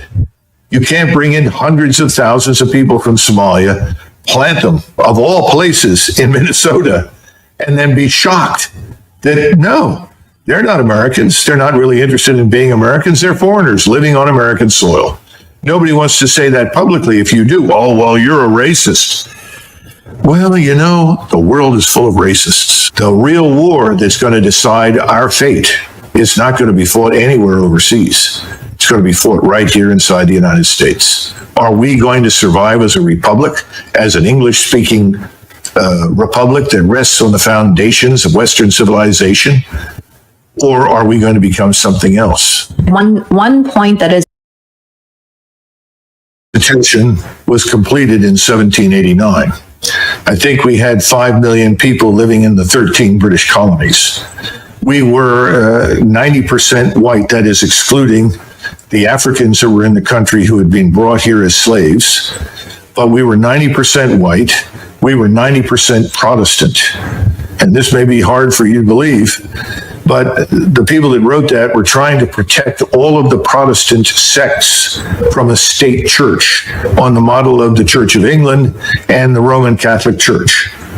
That's one of the reasons it was almost 100 years or more after that before people began to finally accept Catholicism as a religion, because it was viewed as political power. My point to you is the Constitution is outdated. The way we are governed is outdated. It has to be re-examined. Nobody in 1789 imagined that anybody would come to the United States except another lunatic, religious fanatical Protestant who hated the Church of England. That's what people feared. That's what they thought of. The Constitution that we have does many good things, but I would argue that the Bill of Rights is ultimately more important. The Bill of Rights is vital and essential, and that needs to be defended. But the Constitution and the way we govern and the things that we're doing, it's out of date. It doesn't fit our needs. And that's back to my comment on something given has no value. You have to earn it. And we haven't made anybody earn their place in this country. I'm talking about people like me that have been here forever. My first ancestor stepped off the boat in 1681. So we've got to get back to some notion of national service, because national service promotes national integration. It addresses some of these problems that you're discussing. Now, I know that you may not want to conform and may not want to be as I am, but I'm an American and nobody questions that. Nobody ever will. If you don't want to stand out and be questioned, then I suggest that you change your appearance, because I don't think it's life or death for you to wear what you wear. I think this conversation.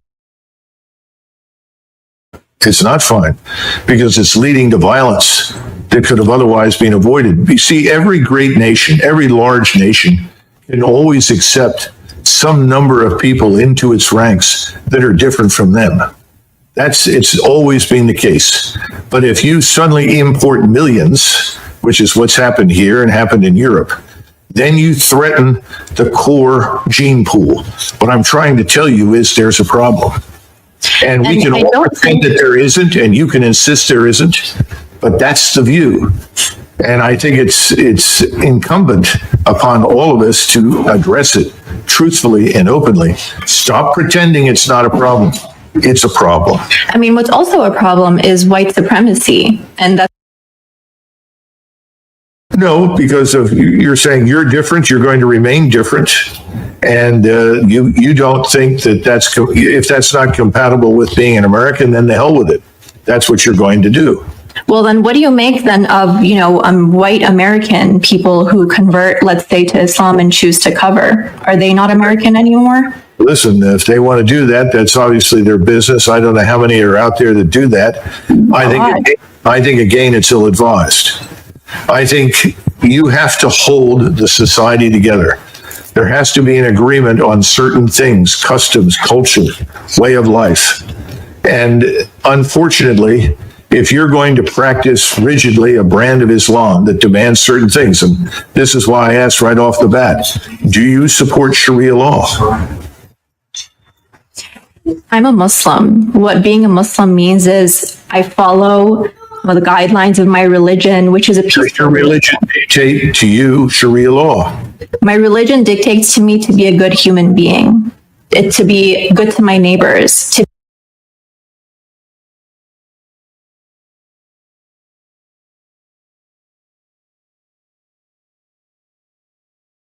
that the most powerful force in today's Republican Party is represented by what Charlie Kirk said. It is this drive to make America a white Christian nation. I got to tell you, this is what they say privately. This is now what they say publicly. This is what Charlie Kirk said publicly.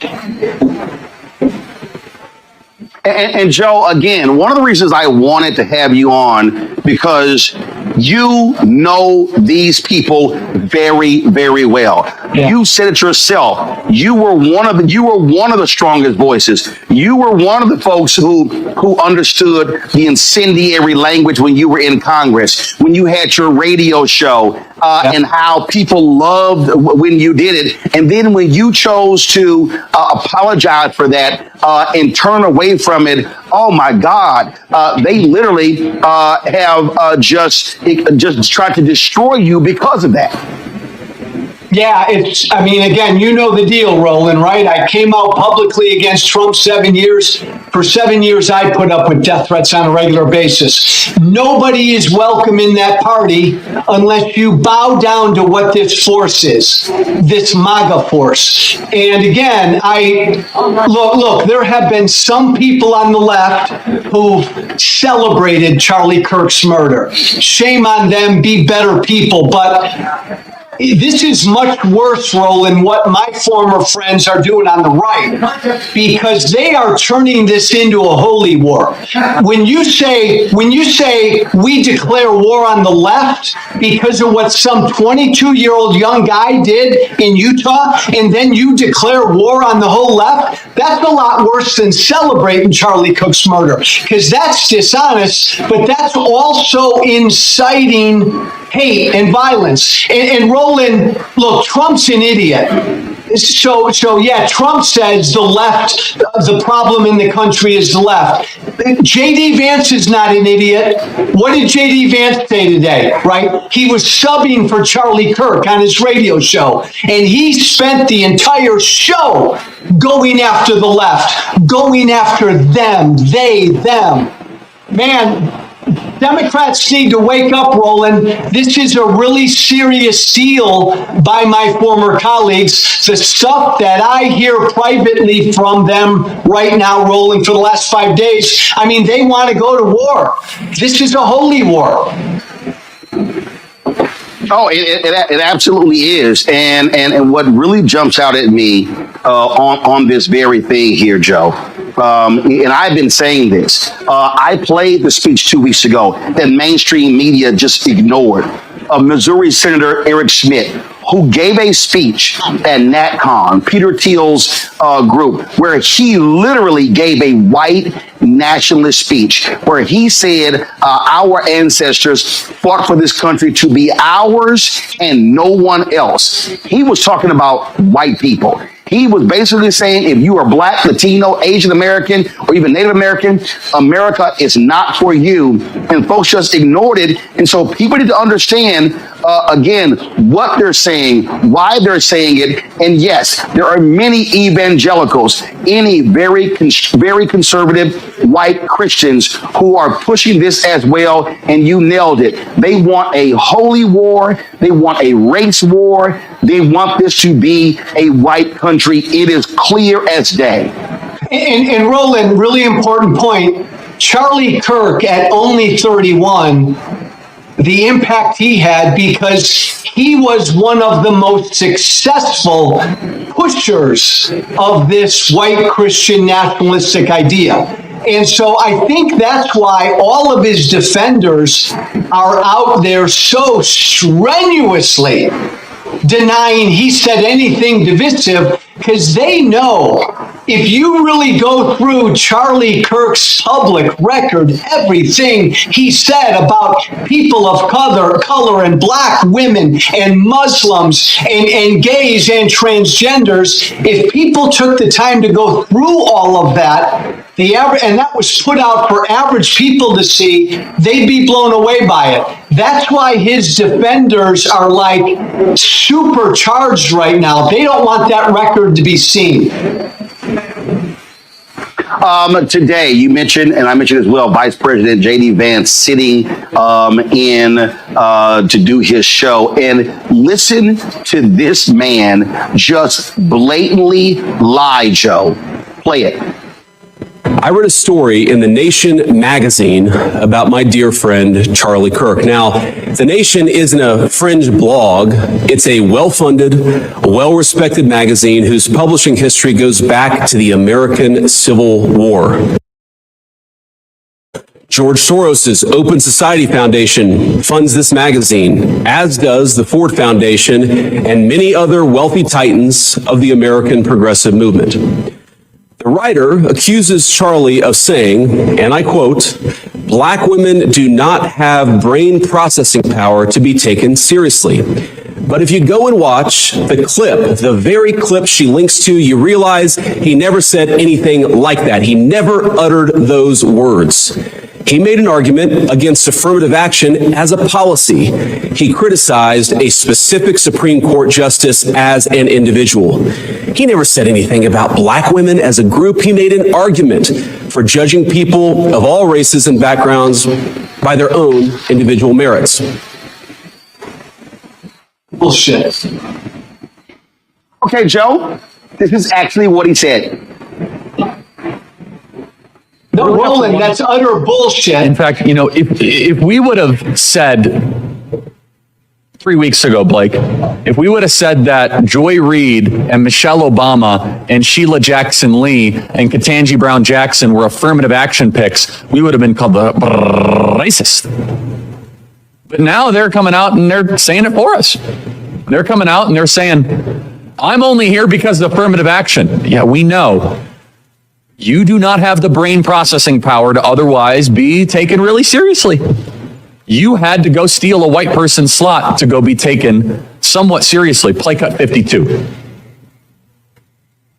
But I rise today as a clear recipient of affirmative action, and particularly in higher education.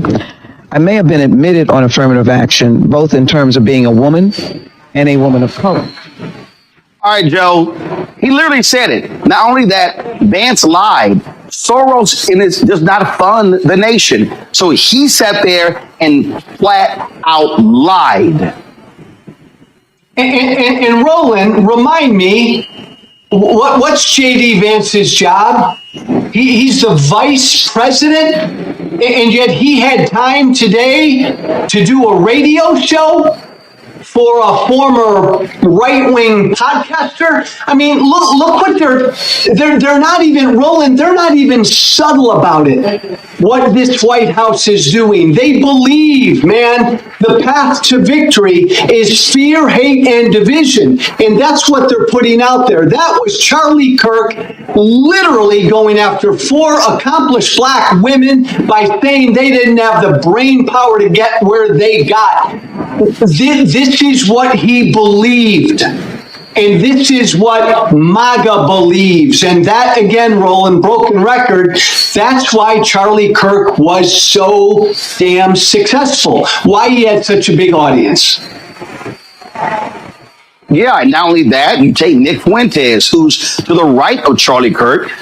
The night of or the day after Kirk was shot and killed, Fuentes had 200,000 people watching him live. And so what you have this fervor. And so when I listen to Trump and Vance and all of these people talk about, how the left, they're indoctrinating. No, and you know this very well, the indoctrination.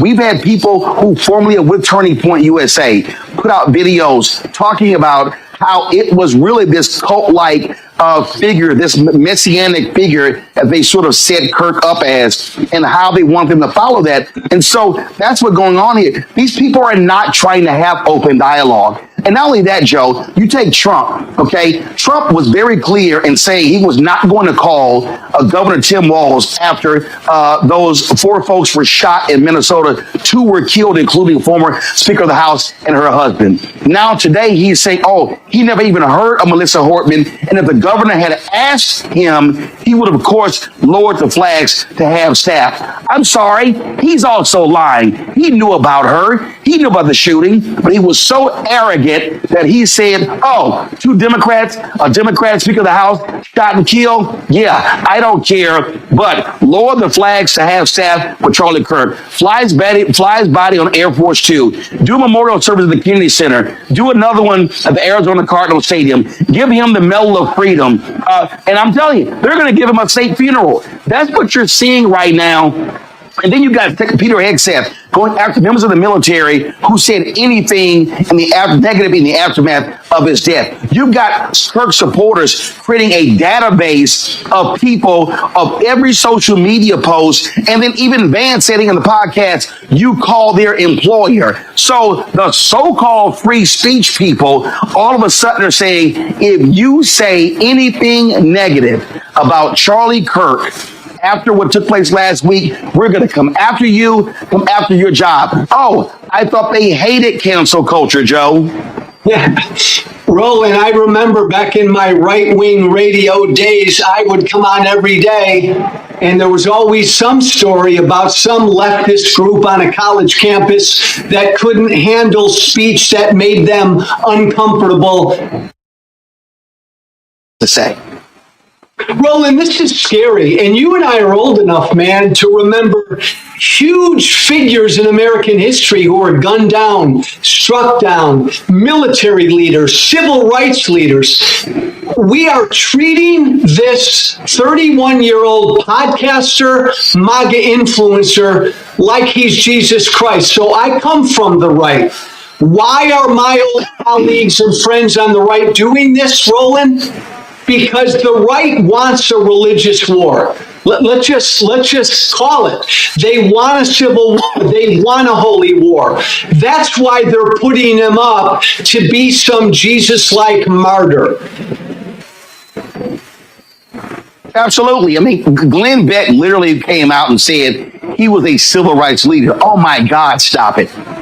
Stop it. I've seen people say, I've seen a lot of these videos, I'm leaving my church because my pastor did not mention him. This was a Christian warrior. And let's just be clear. You said it, white Christian nationalists. It's slaveholder religion. We heard a lot of this stuff during slavery, during Jim Crow, things along those lines. And this whole idea about, it was about debate. It was about, exchange of ideas. I mean, come on, let's just stop it. And so we see what's going on here. We see the games that are being played. And then what gets me, Joe, is this whole deal of, oh my God, the left, how they indoctrinated him and the accused killer going to a university. The dude was at a university for one semester, Joe. You're trying to tell me that one semester at a mostly white institution in Mormon, Utah, which is not a liberal bastion, somehow just radicalize him? I mean, it really is showing folks the hand they're trying to play. Yeah, and I think even on top of that, Roland, I think it was like some technical school. So it wasn't some crazy liberal arts school for a semester. Look, cut through all the BS. The Speaker of the House, Mike Johnson, has publicly said that America should be a white Christian country. This is what animates my former party. Roland, you know me, right? Tea Party Hellraiser. I don't come from the left. I left the Republican Party when the Republican Party became MAGA. And my fellow Democrats and folks on the left need to understand now these people are on the right. Now this is MAGA. MAGA now are the snowflakes. MAGA, Roland, they now need their safe spaces. It's funny, but it's not funny. And you're right about J.D. Vance, man. He just flat out lied. I mean, the last 30-year history of political violence in this country, the vast majority of it is right-wing. It always has been. And they put out this lie that it's only on the left. It's not even, Roland, a both sides problem between the left and the right. There is political violence on the left, but the vast majority is on the right, and they know that, and they're lying because they're trying to inflame their base. And Roland, I hear from their base every day. And let me tell you something, they are inflamed. I mean, they are ready to march and grab their you-know-what. This is a scary time. It is, and folks need to understand what is certainly at stake. Joe Walsh, I appreciate you joining us on the show.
History of the cross.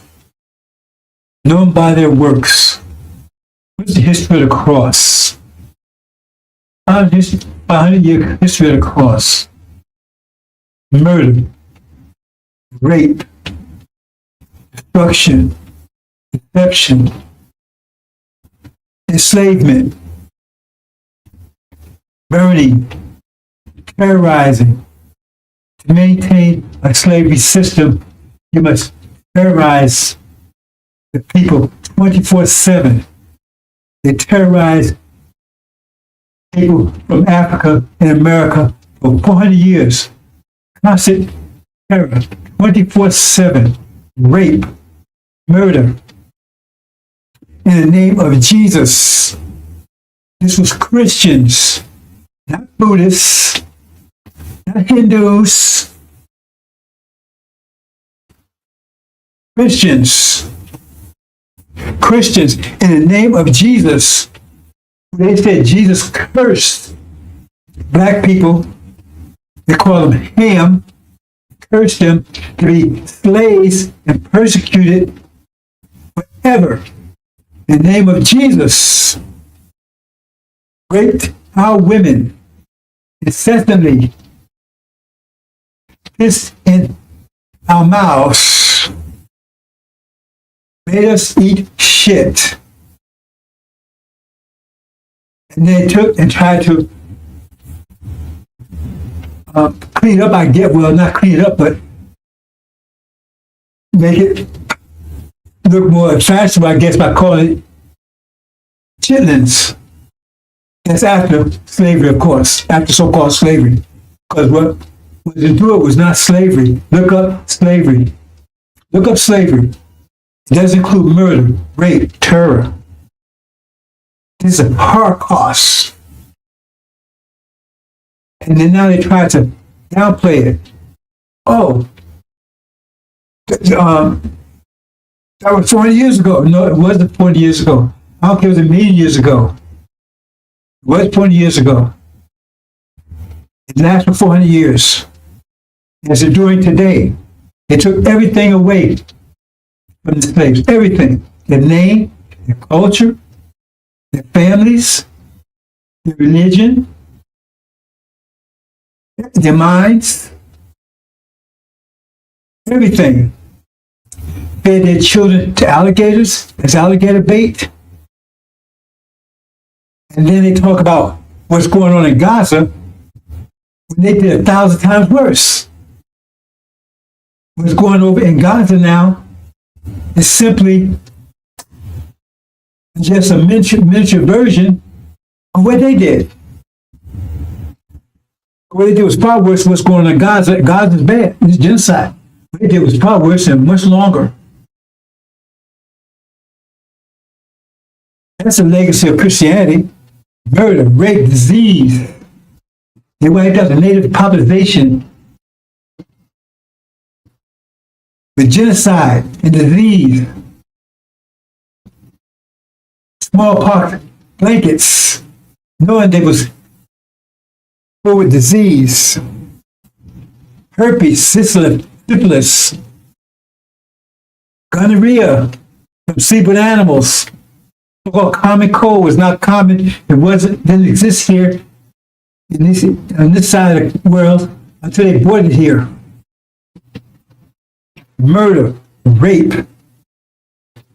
When they was raping out women, there was a cross hanging from their neck.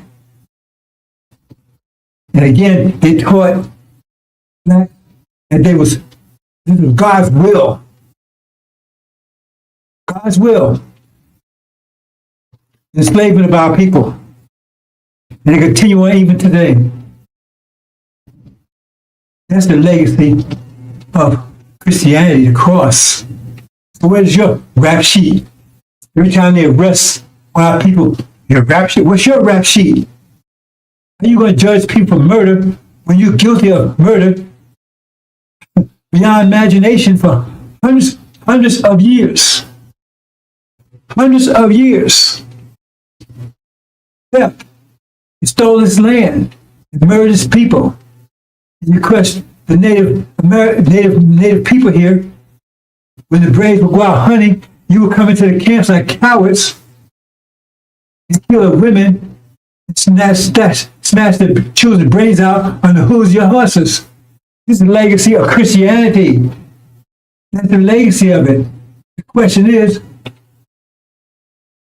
if instead of Columbus coming here, Dracula came here, Beelzebub, Wolfman, Frankenstein, Satan, they all came instead of Columbus. What could they have done that Columbus and those that followed him did? Satan is the God of this world. That's the God they serve. They have known him by their works. What are the works of Christianity? What are the works of Christianity? Where's the works of Christianity? Evil, deception, mischief, bloodshedding. It goes on today. What's going on in Gaza, just reflection and microcosm of what was done here in America for hundreds of years. Raped out women incessantly. They would even rape while they was out in the fields picking cotton. They would jump off their horse and tell them to bend over and rape them. They told them to keep picking cotton while they was doing it. This is the kind of stuff that they would do. Make one slave defecate and slave and slave in the mouth of another slave, and then bound it up so they could spit it out for 7 days. That's a legacy of slavery. You did it all in the name of Jesus. That's a legacy of slavery. Legacy of slavery. 40 years plus. Legacy of Christianity. The legacy of the cross. That's the legacy. That's the true legacy. So whose works are those? Who are you serving? Who are you serving? Legs of the cross. What's your rap sheet, America? Gog? What's your rap sheet, Magog? Britain? What's your mateship? What's your rap sheet? Antichrist, false Israel? What's your rap sheet? Then they colonized Africa. They're stealing and ripping off everyone. It's the legacy of Christianity. It's been ruling for over 500 years. And now, the threat of nuclear war to finish off everything. That's a legacy of Christianity in the name of your Jesus.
how's we gonna make it?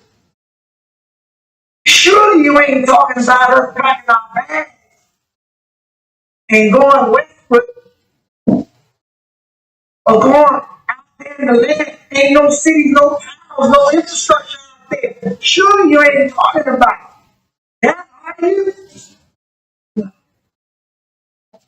We ain't going back to Africa. No. Our sweat, our tears, our blood has earned us the right to the land. What God wants you to do is come out of their way. Come out of their pagan holiday where you should be honoring Jesus. You are buying bunny rabbits and inviting your children to paint eggs for some Easter. Come out of her. Get the Santa Claus of your house and a tree that is the way of the pagans. Come out of her. St. Valentine's Day. What the heck is that? Excuse me. Of her name. Come out of her religion. Come out of her culture. Come out of her way of life. Come out of her educational system. People. And they was put on all the shores of North America. And they should. Jesus, that done all for our past here. They stood and said, it is a period. And behold, risen, Christ, watching to return, with their hands stretched out towards that ship, and tied in chains themselves bound together.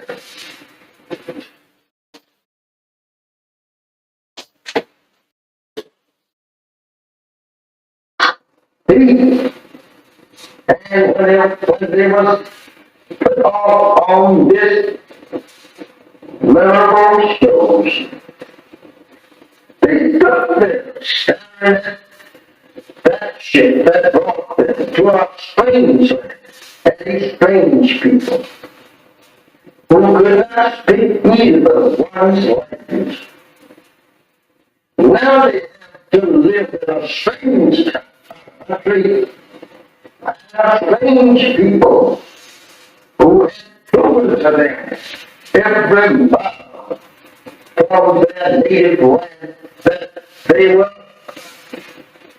going to be the worst enemies that they ever lived with. They were going to be the people that were destroyed. They soon discovered that on this ship that they were being brought here. I don't know how we should say anything in the name of Jesus of good for us when this ship was named Jesus.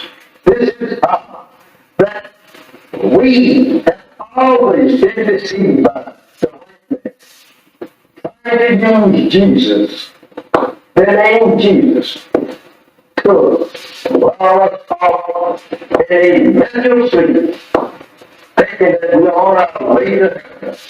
This is church. My beloved brothers and sisters, this is very hard for us to people to accept today. Imagine our parents standing in front to return to their native land and people and you here today. Crying to see the very that brought us in subjection to that will. You and I, turning your face from your ordinary life and turning it back towards our prison house and our arms, in which who have destroyed us and seeks to destroy us. How do you feel? How do you feel? Not wanting to return to your feet. It's trying to make love with the very people that destroyed you in your past. Do you feel? I do so. And even today, they are beating and shooting you down throughout the country.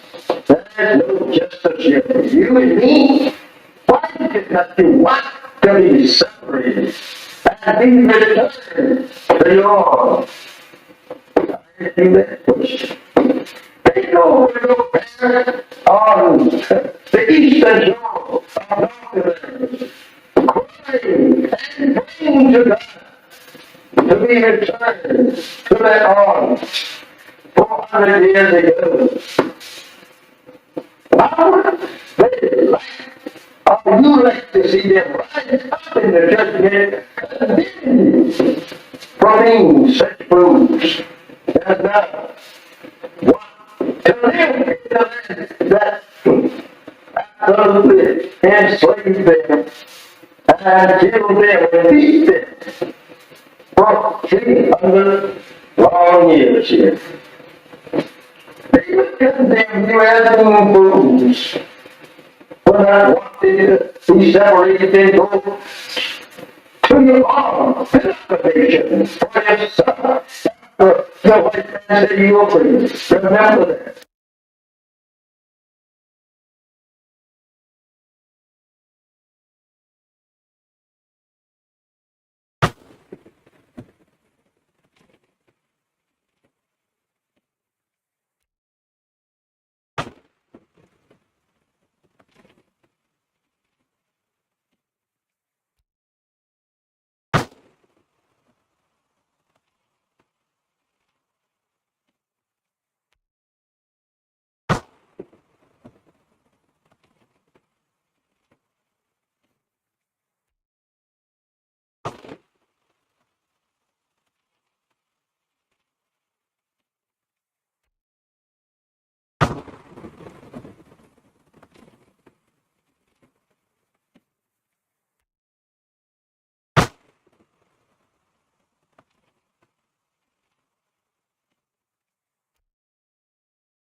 How's we gonna make it?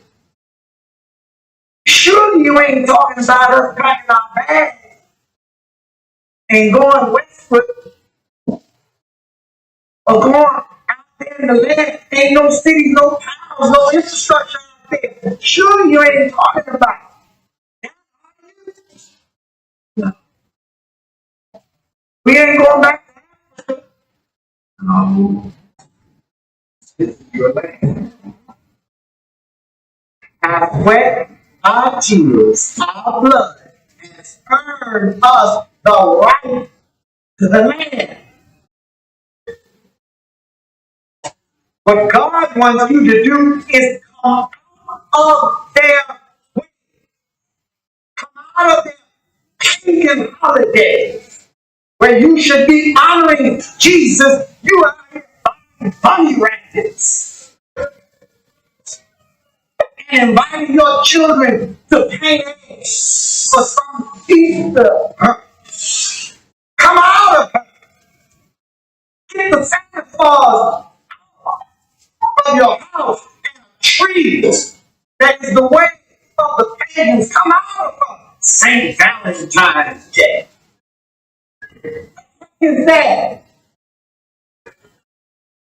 Excuse me. Come out of her name. Come out of her religion. Come out of her culture. Come out of her way of life. Come out of her educational system. People. And they was put on the shores of North America. And this ship, Jesus, that done all things for our Thanksgiving. They stood and said, it is a parent. And behold, wisdom, Christ, watching to return. With their hands stretched out towards that ship, and tied in chains themselves bound together.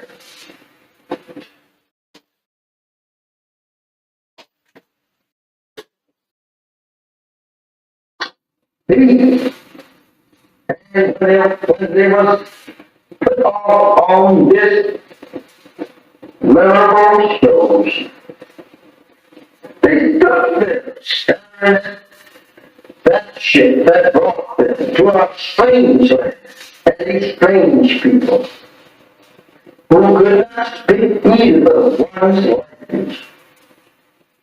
Now they have to live in a strange country, strange people who had proven to them every mile from their native land that they were going to be the worst enemies that they ever lived with. They were going to be the people that were destroyed. They soon discovered that on this ship that they were being brought here. I don't know how we should say anything in the name of Jesus of good for us. When this ship was named Jesus, this is that we have always been deceived by the name Jesus, the name Jesus, to our in a mental sleep, thinking that we are on our way to heaven. This is earth. My beloved brothers and sisters, this is very hard for us to people to accept today. Imagine our parents standing in front to return to their native land and people. You here today crying to see the very that brought in subjection to their will. You and I, turning your face from your ordinary life and turning it back towards our prison house and our enemy who have destroyed us and seeks to destroy us. How do you feel? How do you feel? Not wanting to return to your people. They're trying to make love with the very people that destroyed you and your parents. How do you feel? Active. And even today, they are beating and shooting you down throughout the country. There's no justice here for you and me. Why is it that you want to be separated and be returned to your ultimate question? Take over your parents on the eastern shore of North America, crying and praying to God to be returned to their arms 400 years ago.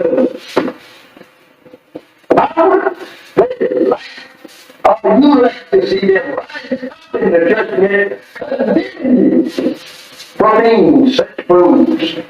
And now, what to live in the land that absolutely enslaved them and killed them and beat them for 300 long years here.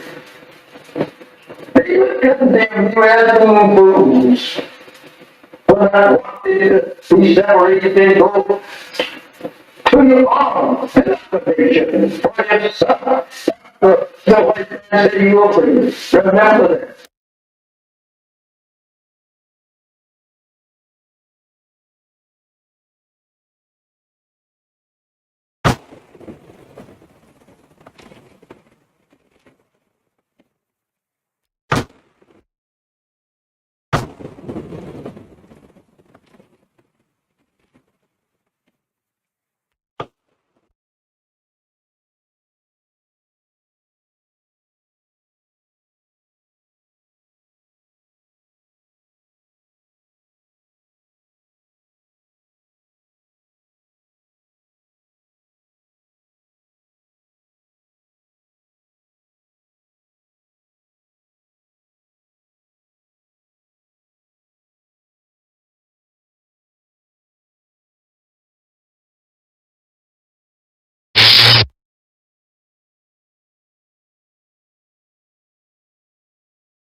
Assalamu alaikum, sisters and brothers.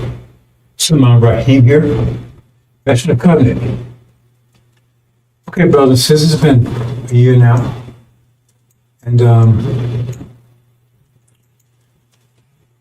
finally home after 40 years in Arabia. I'm reporting to you from Arabia. Finally home after 40 years. It's been here a year now. There was an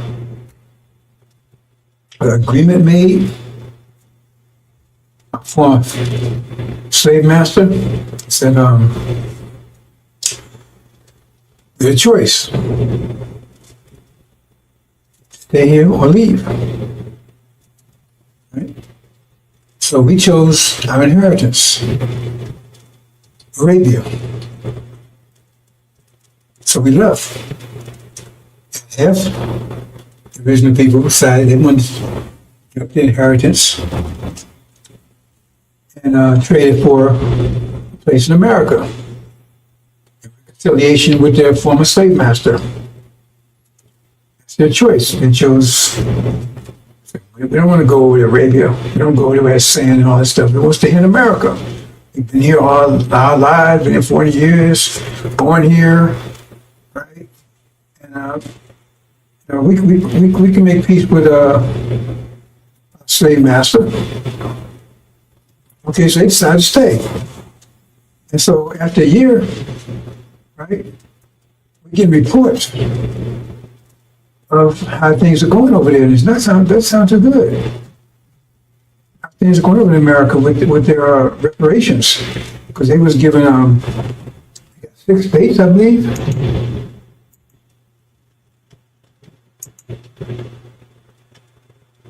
Yeah, see? Yeah. They got those 6 states right there. That's what Farrakhan told them. And, they was following, listen to Farrakhan. Farrakhan promised them. They stay there, 6 states, right? Their own land. And they can make reconciliation with from slave master. They're not devils. They're not devils. They're human beings. They just had a rough, they were just,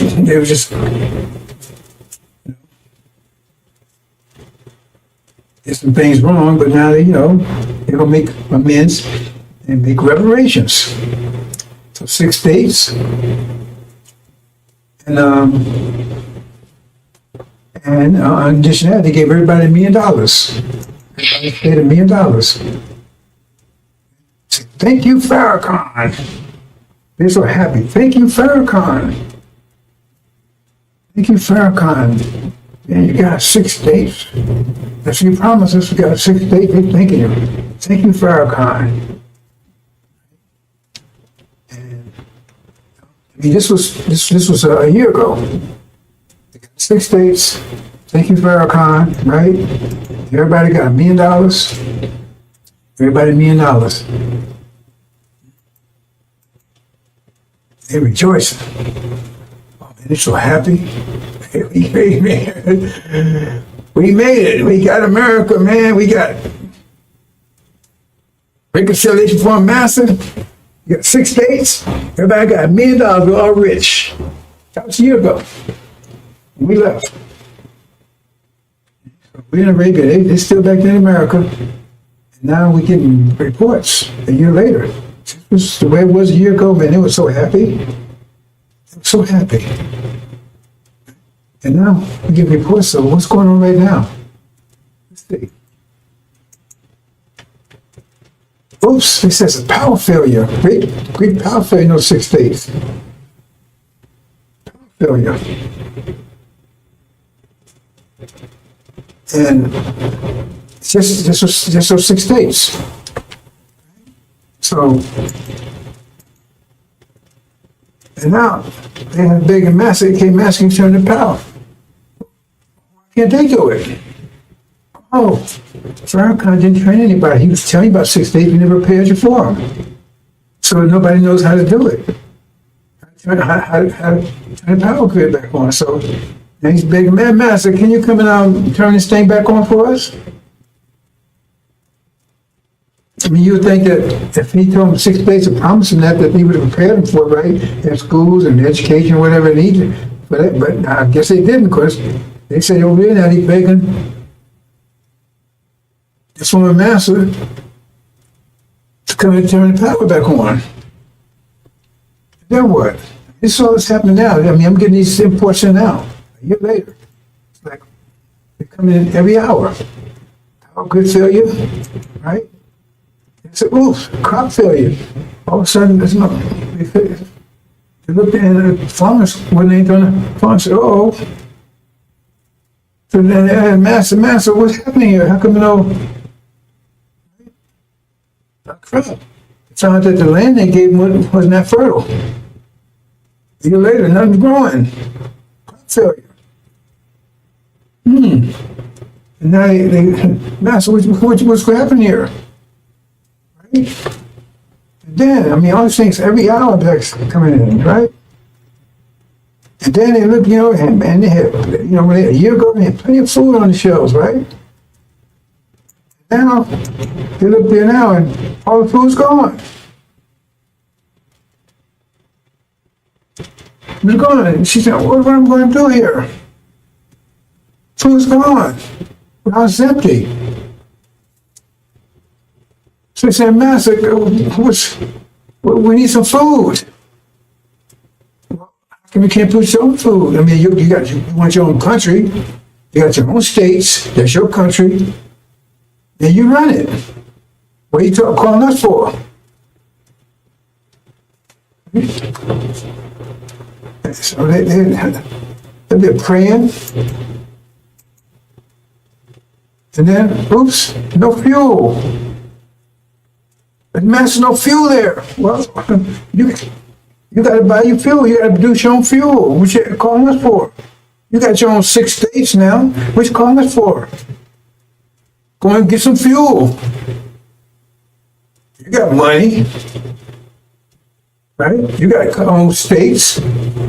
So you got to get your own. What you calling us for? You said you wanted your own, so now you got it.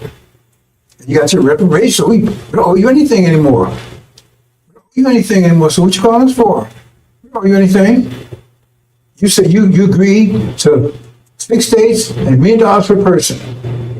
You took that instead of the inheritance, what you call the Abrahamic covenant, Arabia.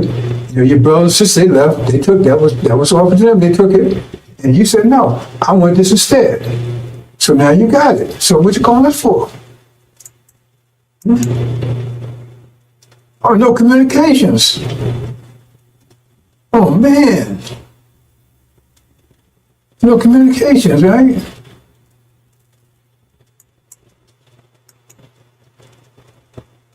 No medical facilities. So what's going on, Master? Wait a minute, hold on. What you calling us for? That's yours. You got to handle that stuff. You want us to handle it for you? You want independence, now you have it.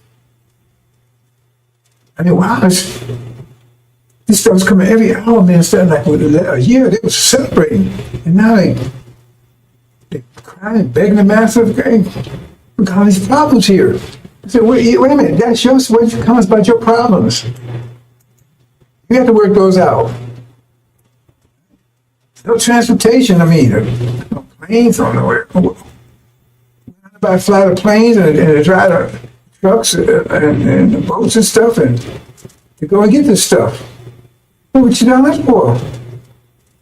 You wanted this, you got it. So go ahead and get to train your own pilots, build your own planes, build your own boats, and right? You see what I'm saying? Transportation, build your own trucks. What you going for? Yeah, Master, we see this. You said you wanted 6 states, you got it. You want $1 million per person. That was the reparations. So then if you didn't pay people to take care of this, how's that our problem? You're independent now. You're really free now. Oops, no fuel. The gas station's empty. I can't drive, eh? No gas. Yes, wow. All this stuff happened like for a year. They thought that everything was great, and all of a sudden everything ran out. So guess what happened? Everything was there when they got it, and then it ran out. They had to replace it, the fuel, to get the farms going. So they was left with that stuff. the factory was full. I mean, four houses full. And you had to keep. They thought that was just going. I guess they thought it was just going to be there, just by itself. They didn't prepare for it. See, and they ain't trained any engineers and scientists and architects and stuff. They ain't, business. They didn't train anybody. So Farrakhan, he told you he's gonna get this for you, but he didn't pay you for it. He didn't get anybody to handle this stuff. So what was that all about?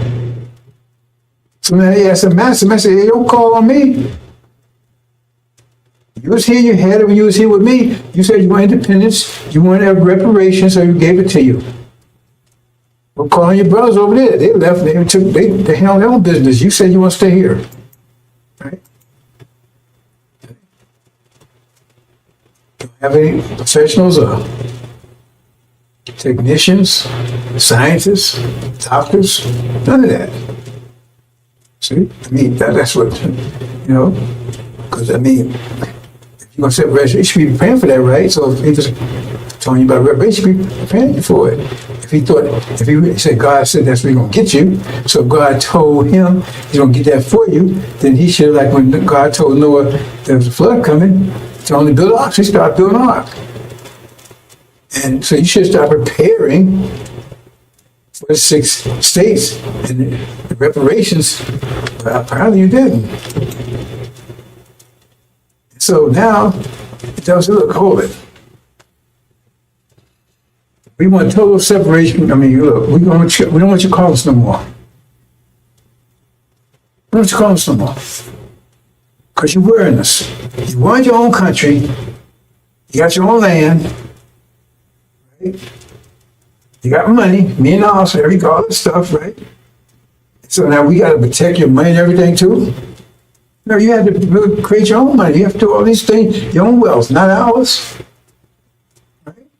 So we're going to cut you off from that too. That's all economics. So they go and they tell all the people, all the white folks, right? All the black folks, all the black folks is either in Arabia or in those 6 states. That's the solution. It'd be one way or the other. There couldn't be no integration, that kind of stuff. That's the deal. He just said one or the other. So all the black folks are there, and ain't no integration, that kind of stuff. Right? Was it one or the other? So they're there. So he said, okay, right? So they just said, we're going to take our money because we don't know what y'all doing over there. You have your own money, you have to find your own wealth. So what they do is they tell all the white folks, say, protect your money. Right? Transfer your money into gold. And all your dollars into gold. Now remember, they gave everybody $1 million apiece. So everybody got $1 million apiece, right? Say transfer it to gold. And then what happens is what they do is they start just printing money. Just start printing money.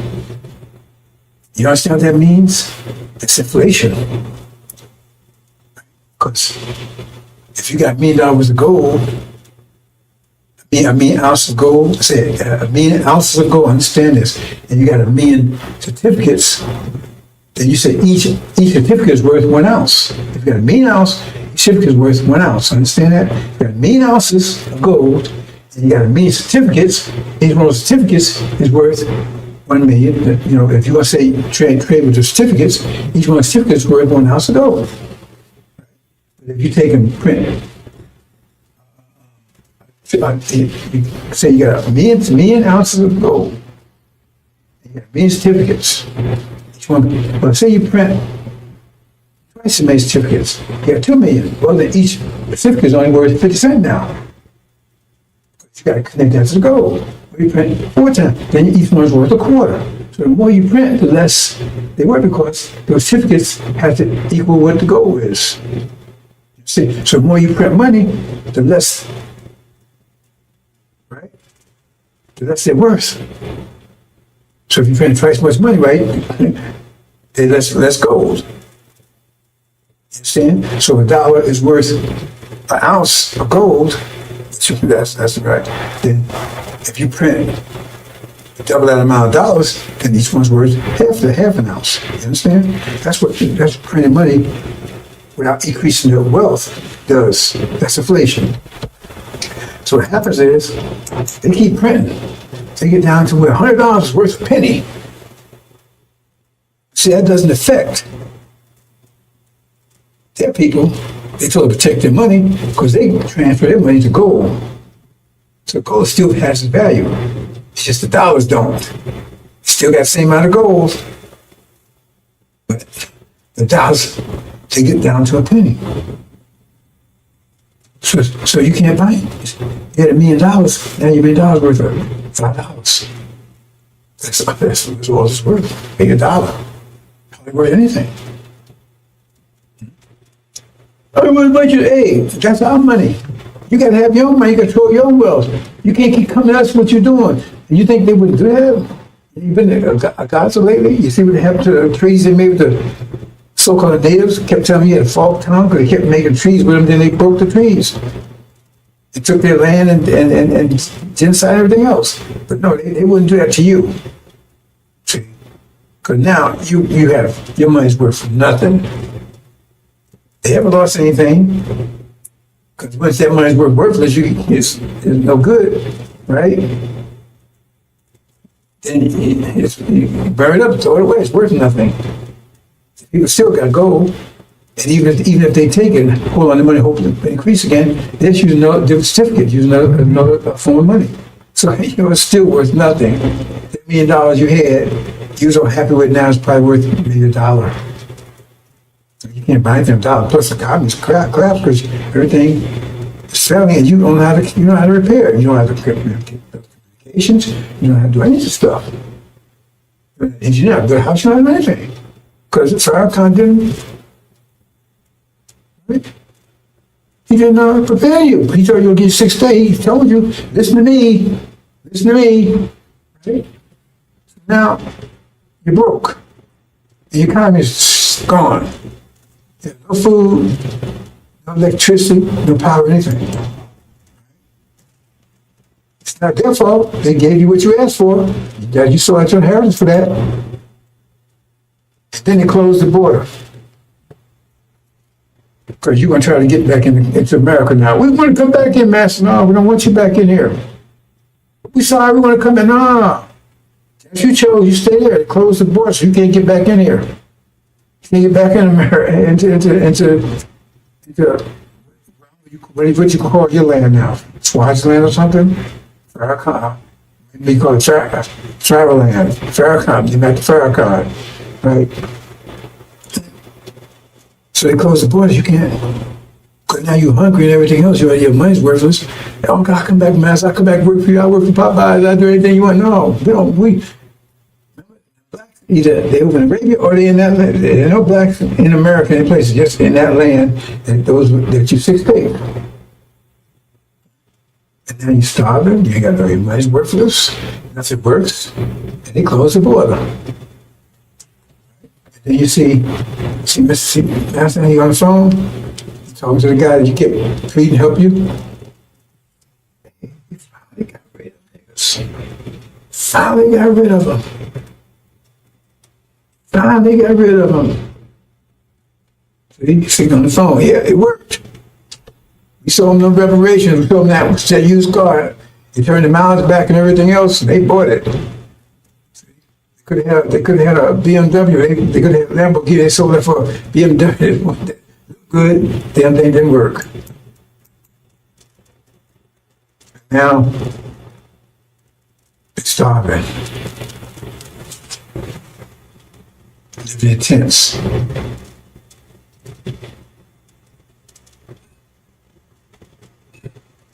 Praying.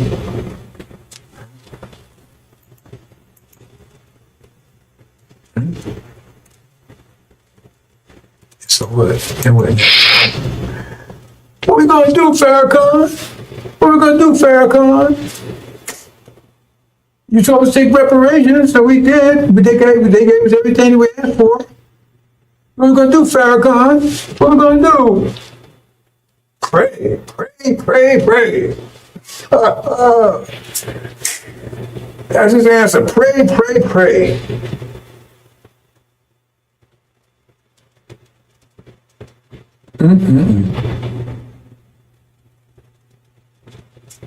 That's your reparations. Like Elijah Muhammad said, get a big picture.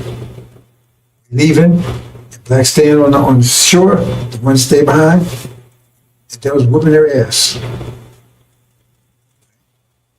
Because they all thought you think they would give you some land, take care of you? You think they want to do that?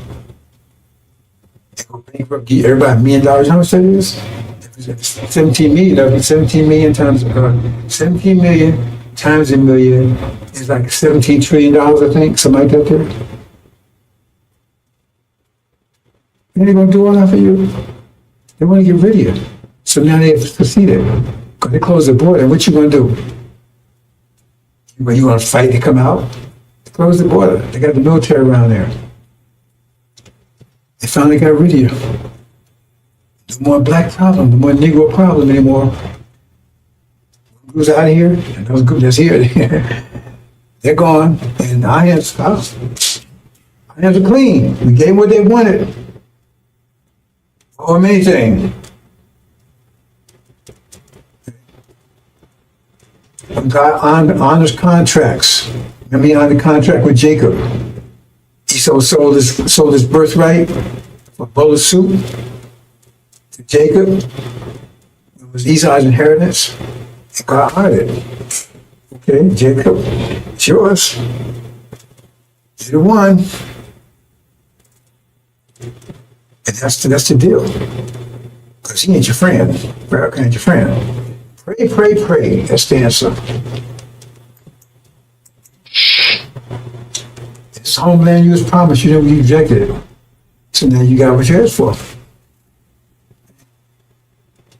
So they gave you reparations today or tomorrow.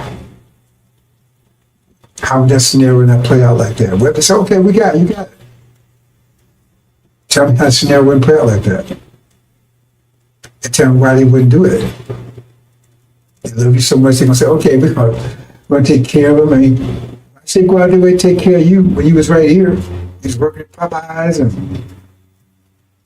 then they get up on Section 8, all that stuff right here where they, because you know they're trying to get rid of that stuff right now. Trump's trying to get all that stuff right now. Because they're closing on you, you don't realize it. Anyway, that's just, that's what's happening over in America. Wow. Of course, it's kind of it's a disaster over there. You know, I just got a call. Oh, really? Really? You serious? Our ambassador just got a call from I don't know what they call it. We call it Conland or something. I forgot what they said. Something they call it there. That 60. They begged us to come and help. Can they come over here? Can we come and get them?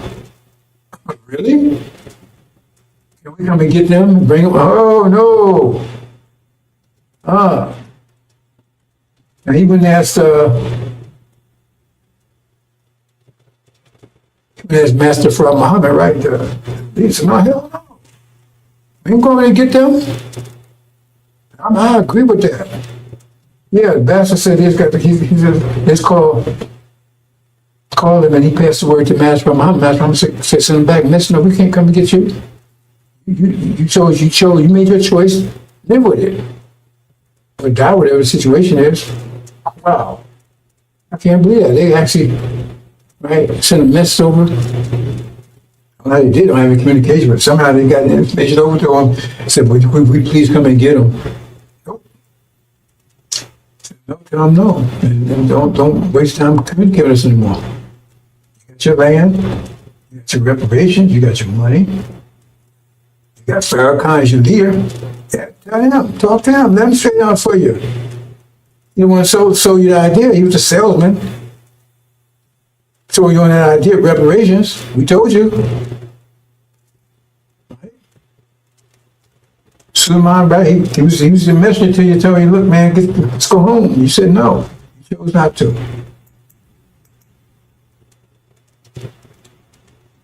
Okay. Okay, bro, since that's a sad story. I guess that's it. Is that it?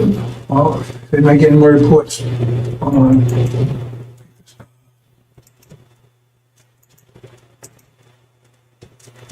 Okay, he says that was Matthew Brock Muhammad's final decision, and I think they closed communications off. And so that's it, brothers and sisters. We got those rides that came in. All that came in today, man. I came in fast. That's a whole year. Total collapse. They're begging it. Somebody help me. We can't do it. Maybe Master help you. We won't do it. Assalamu alaikum.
Update, brothers and sisters, got another late report in.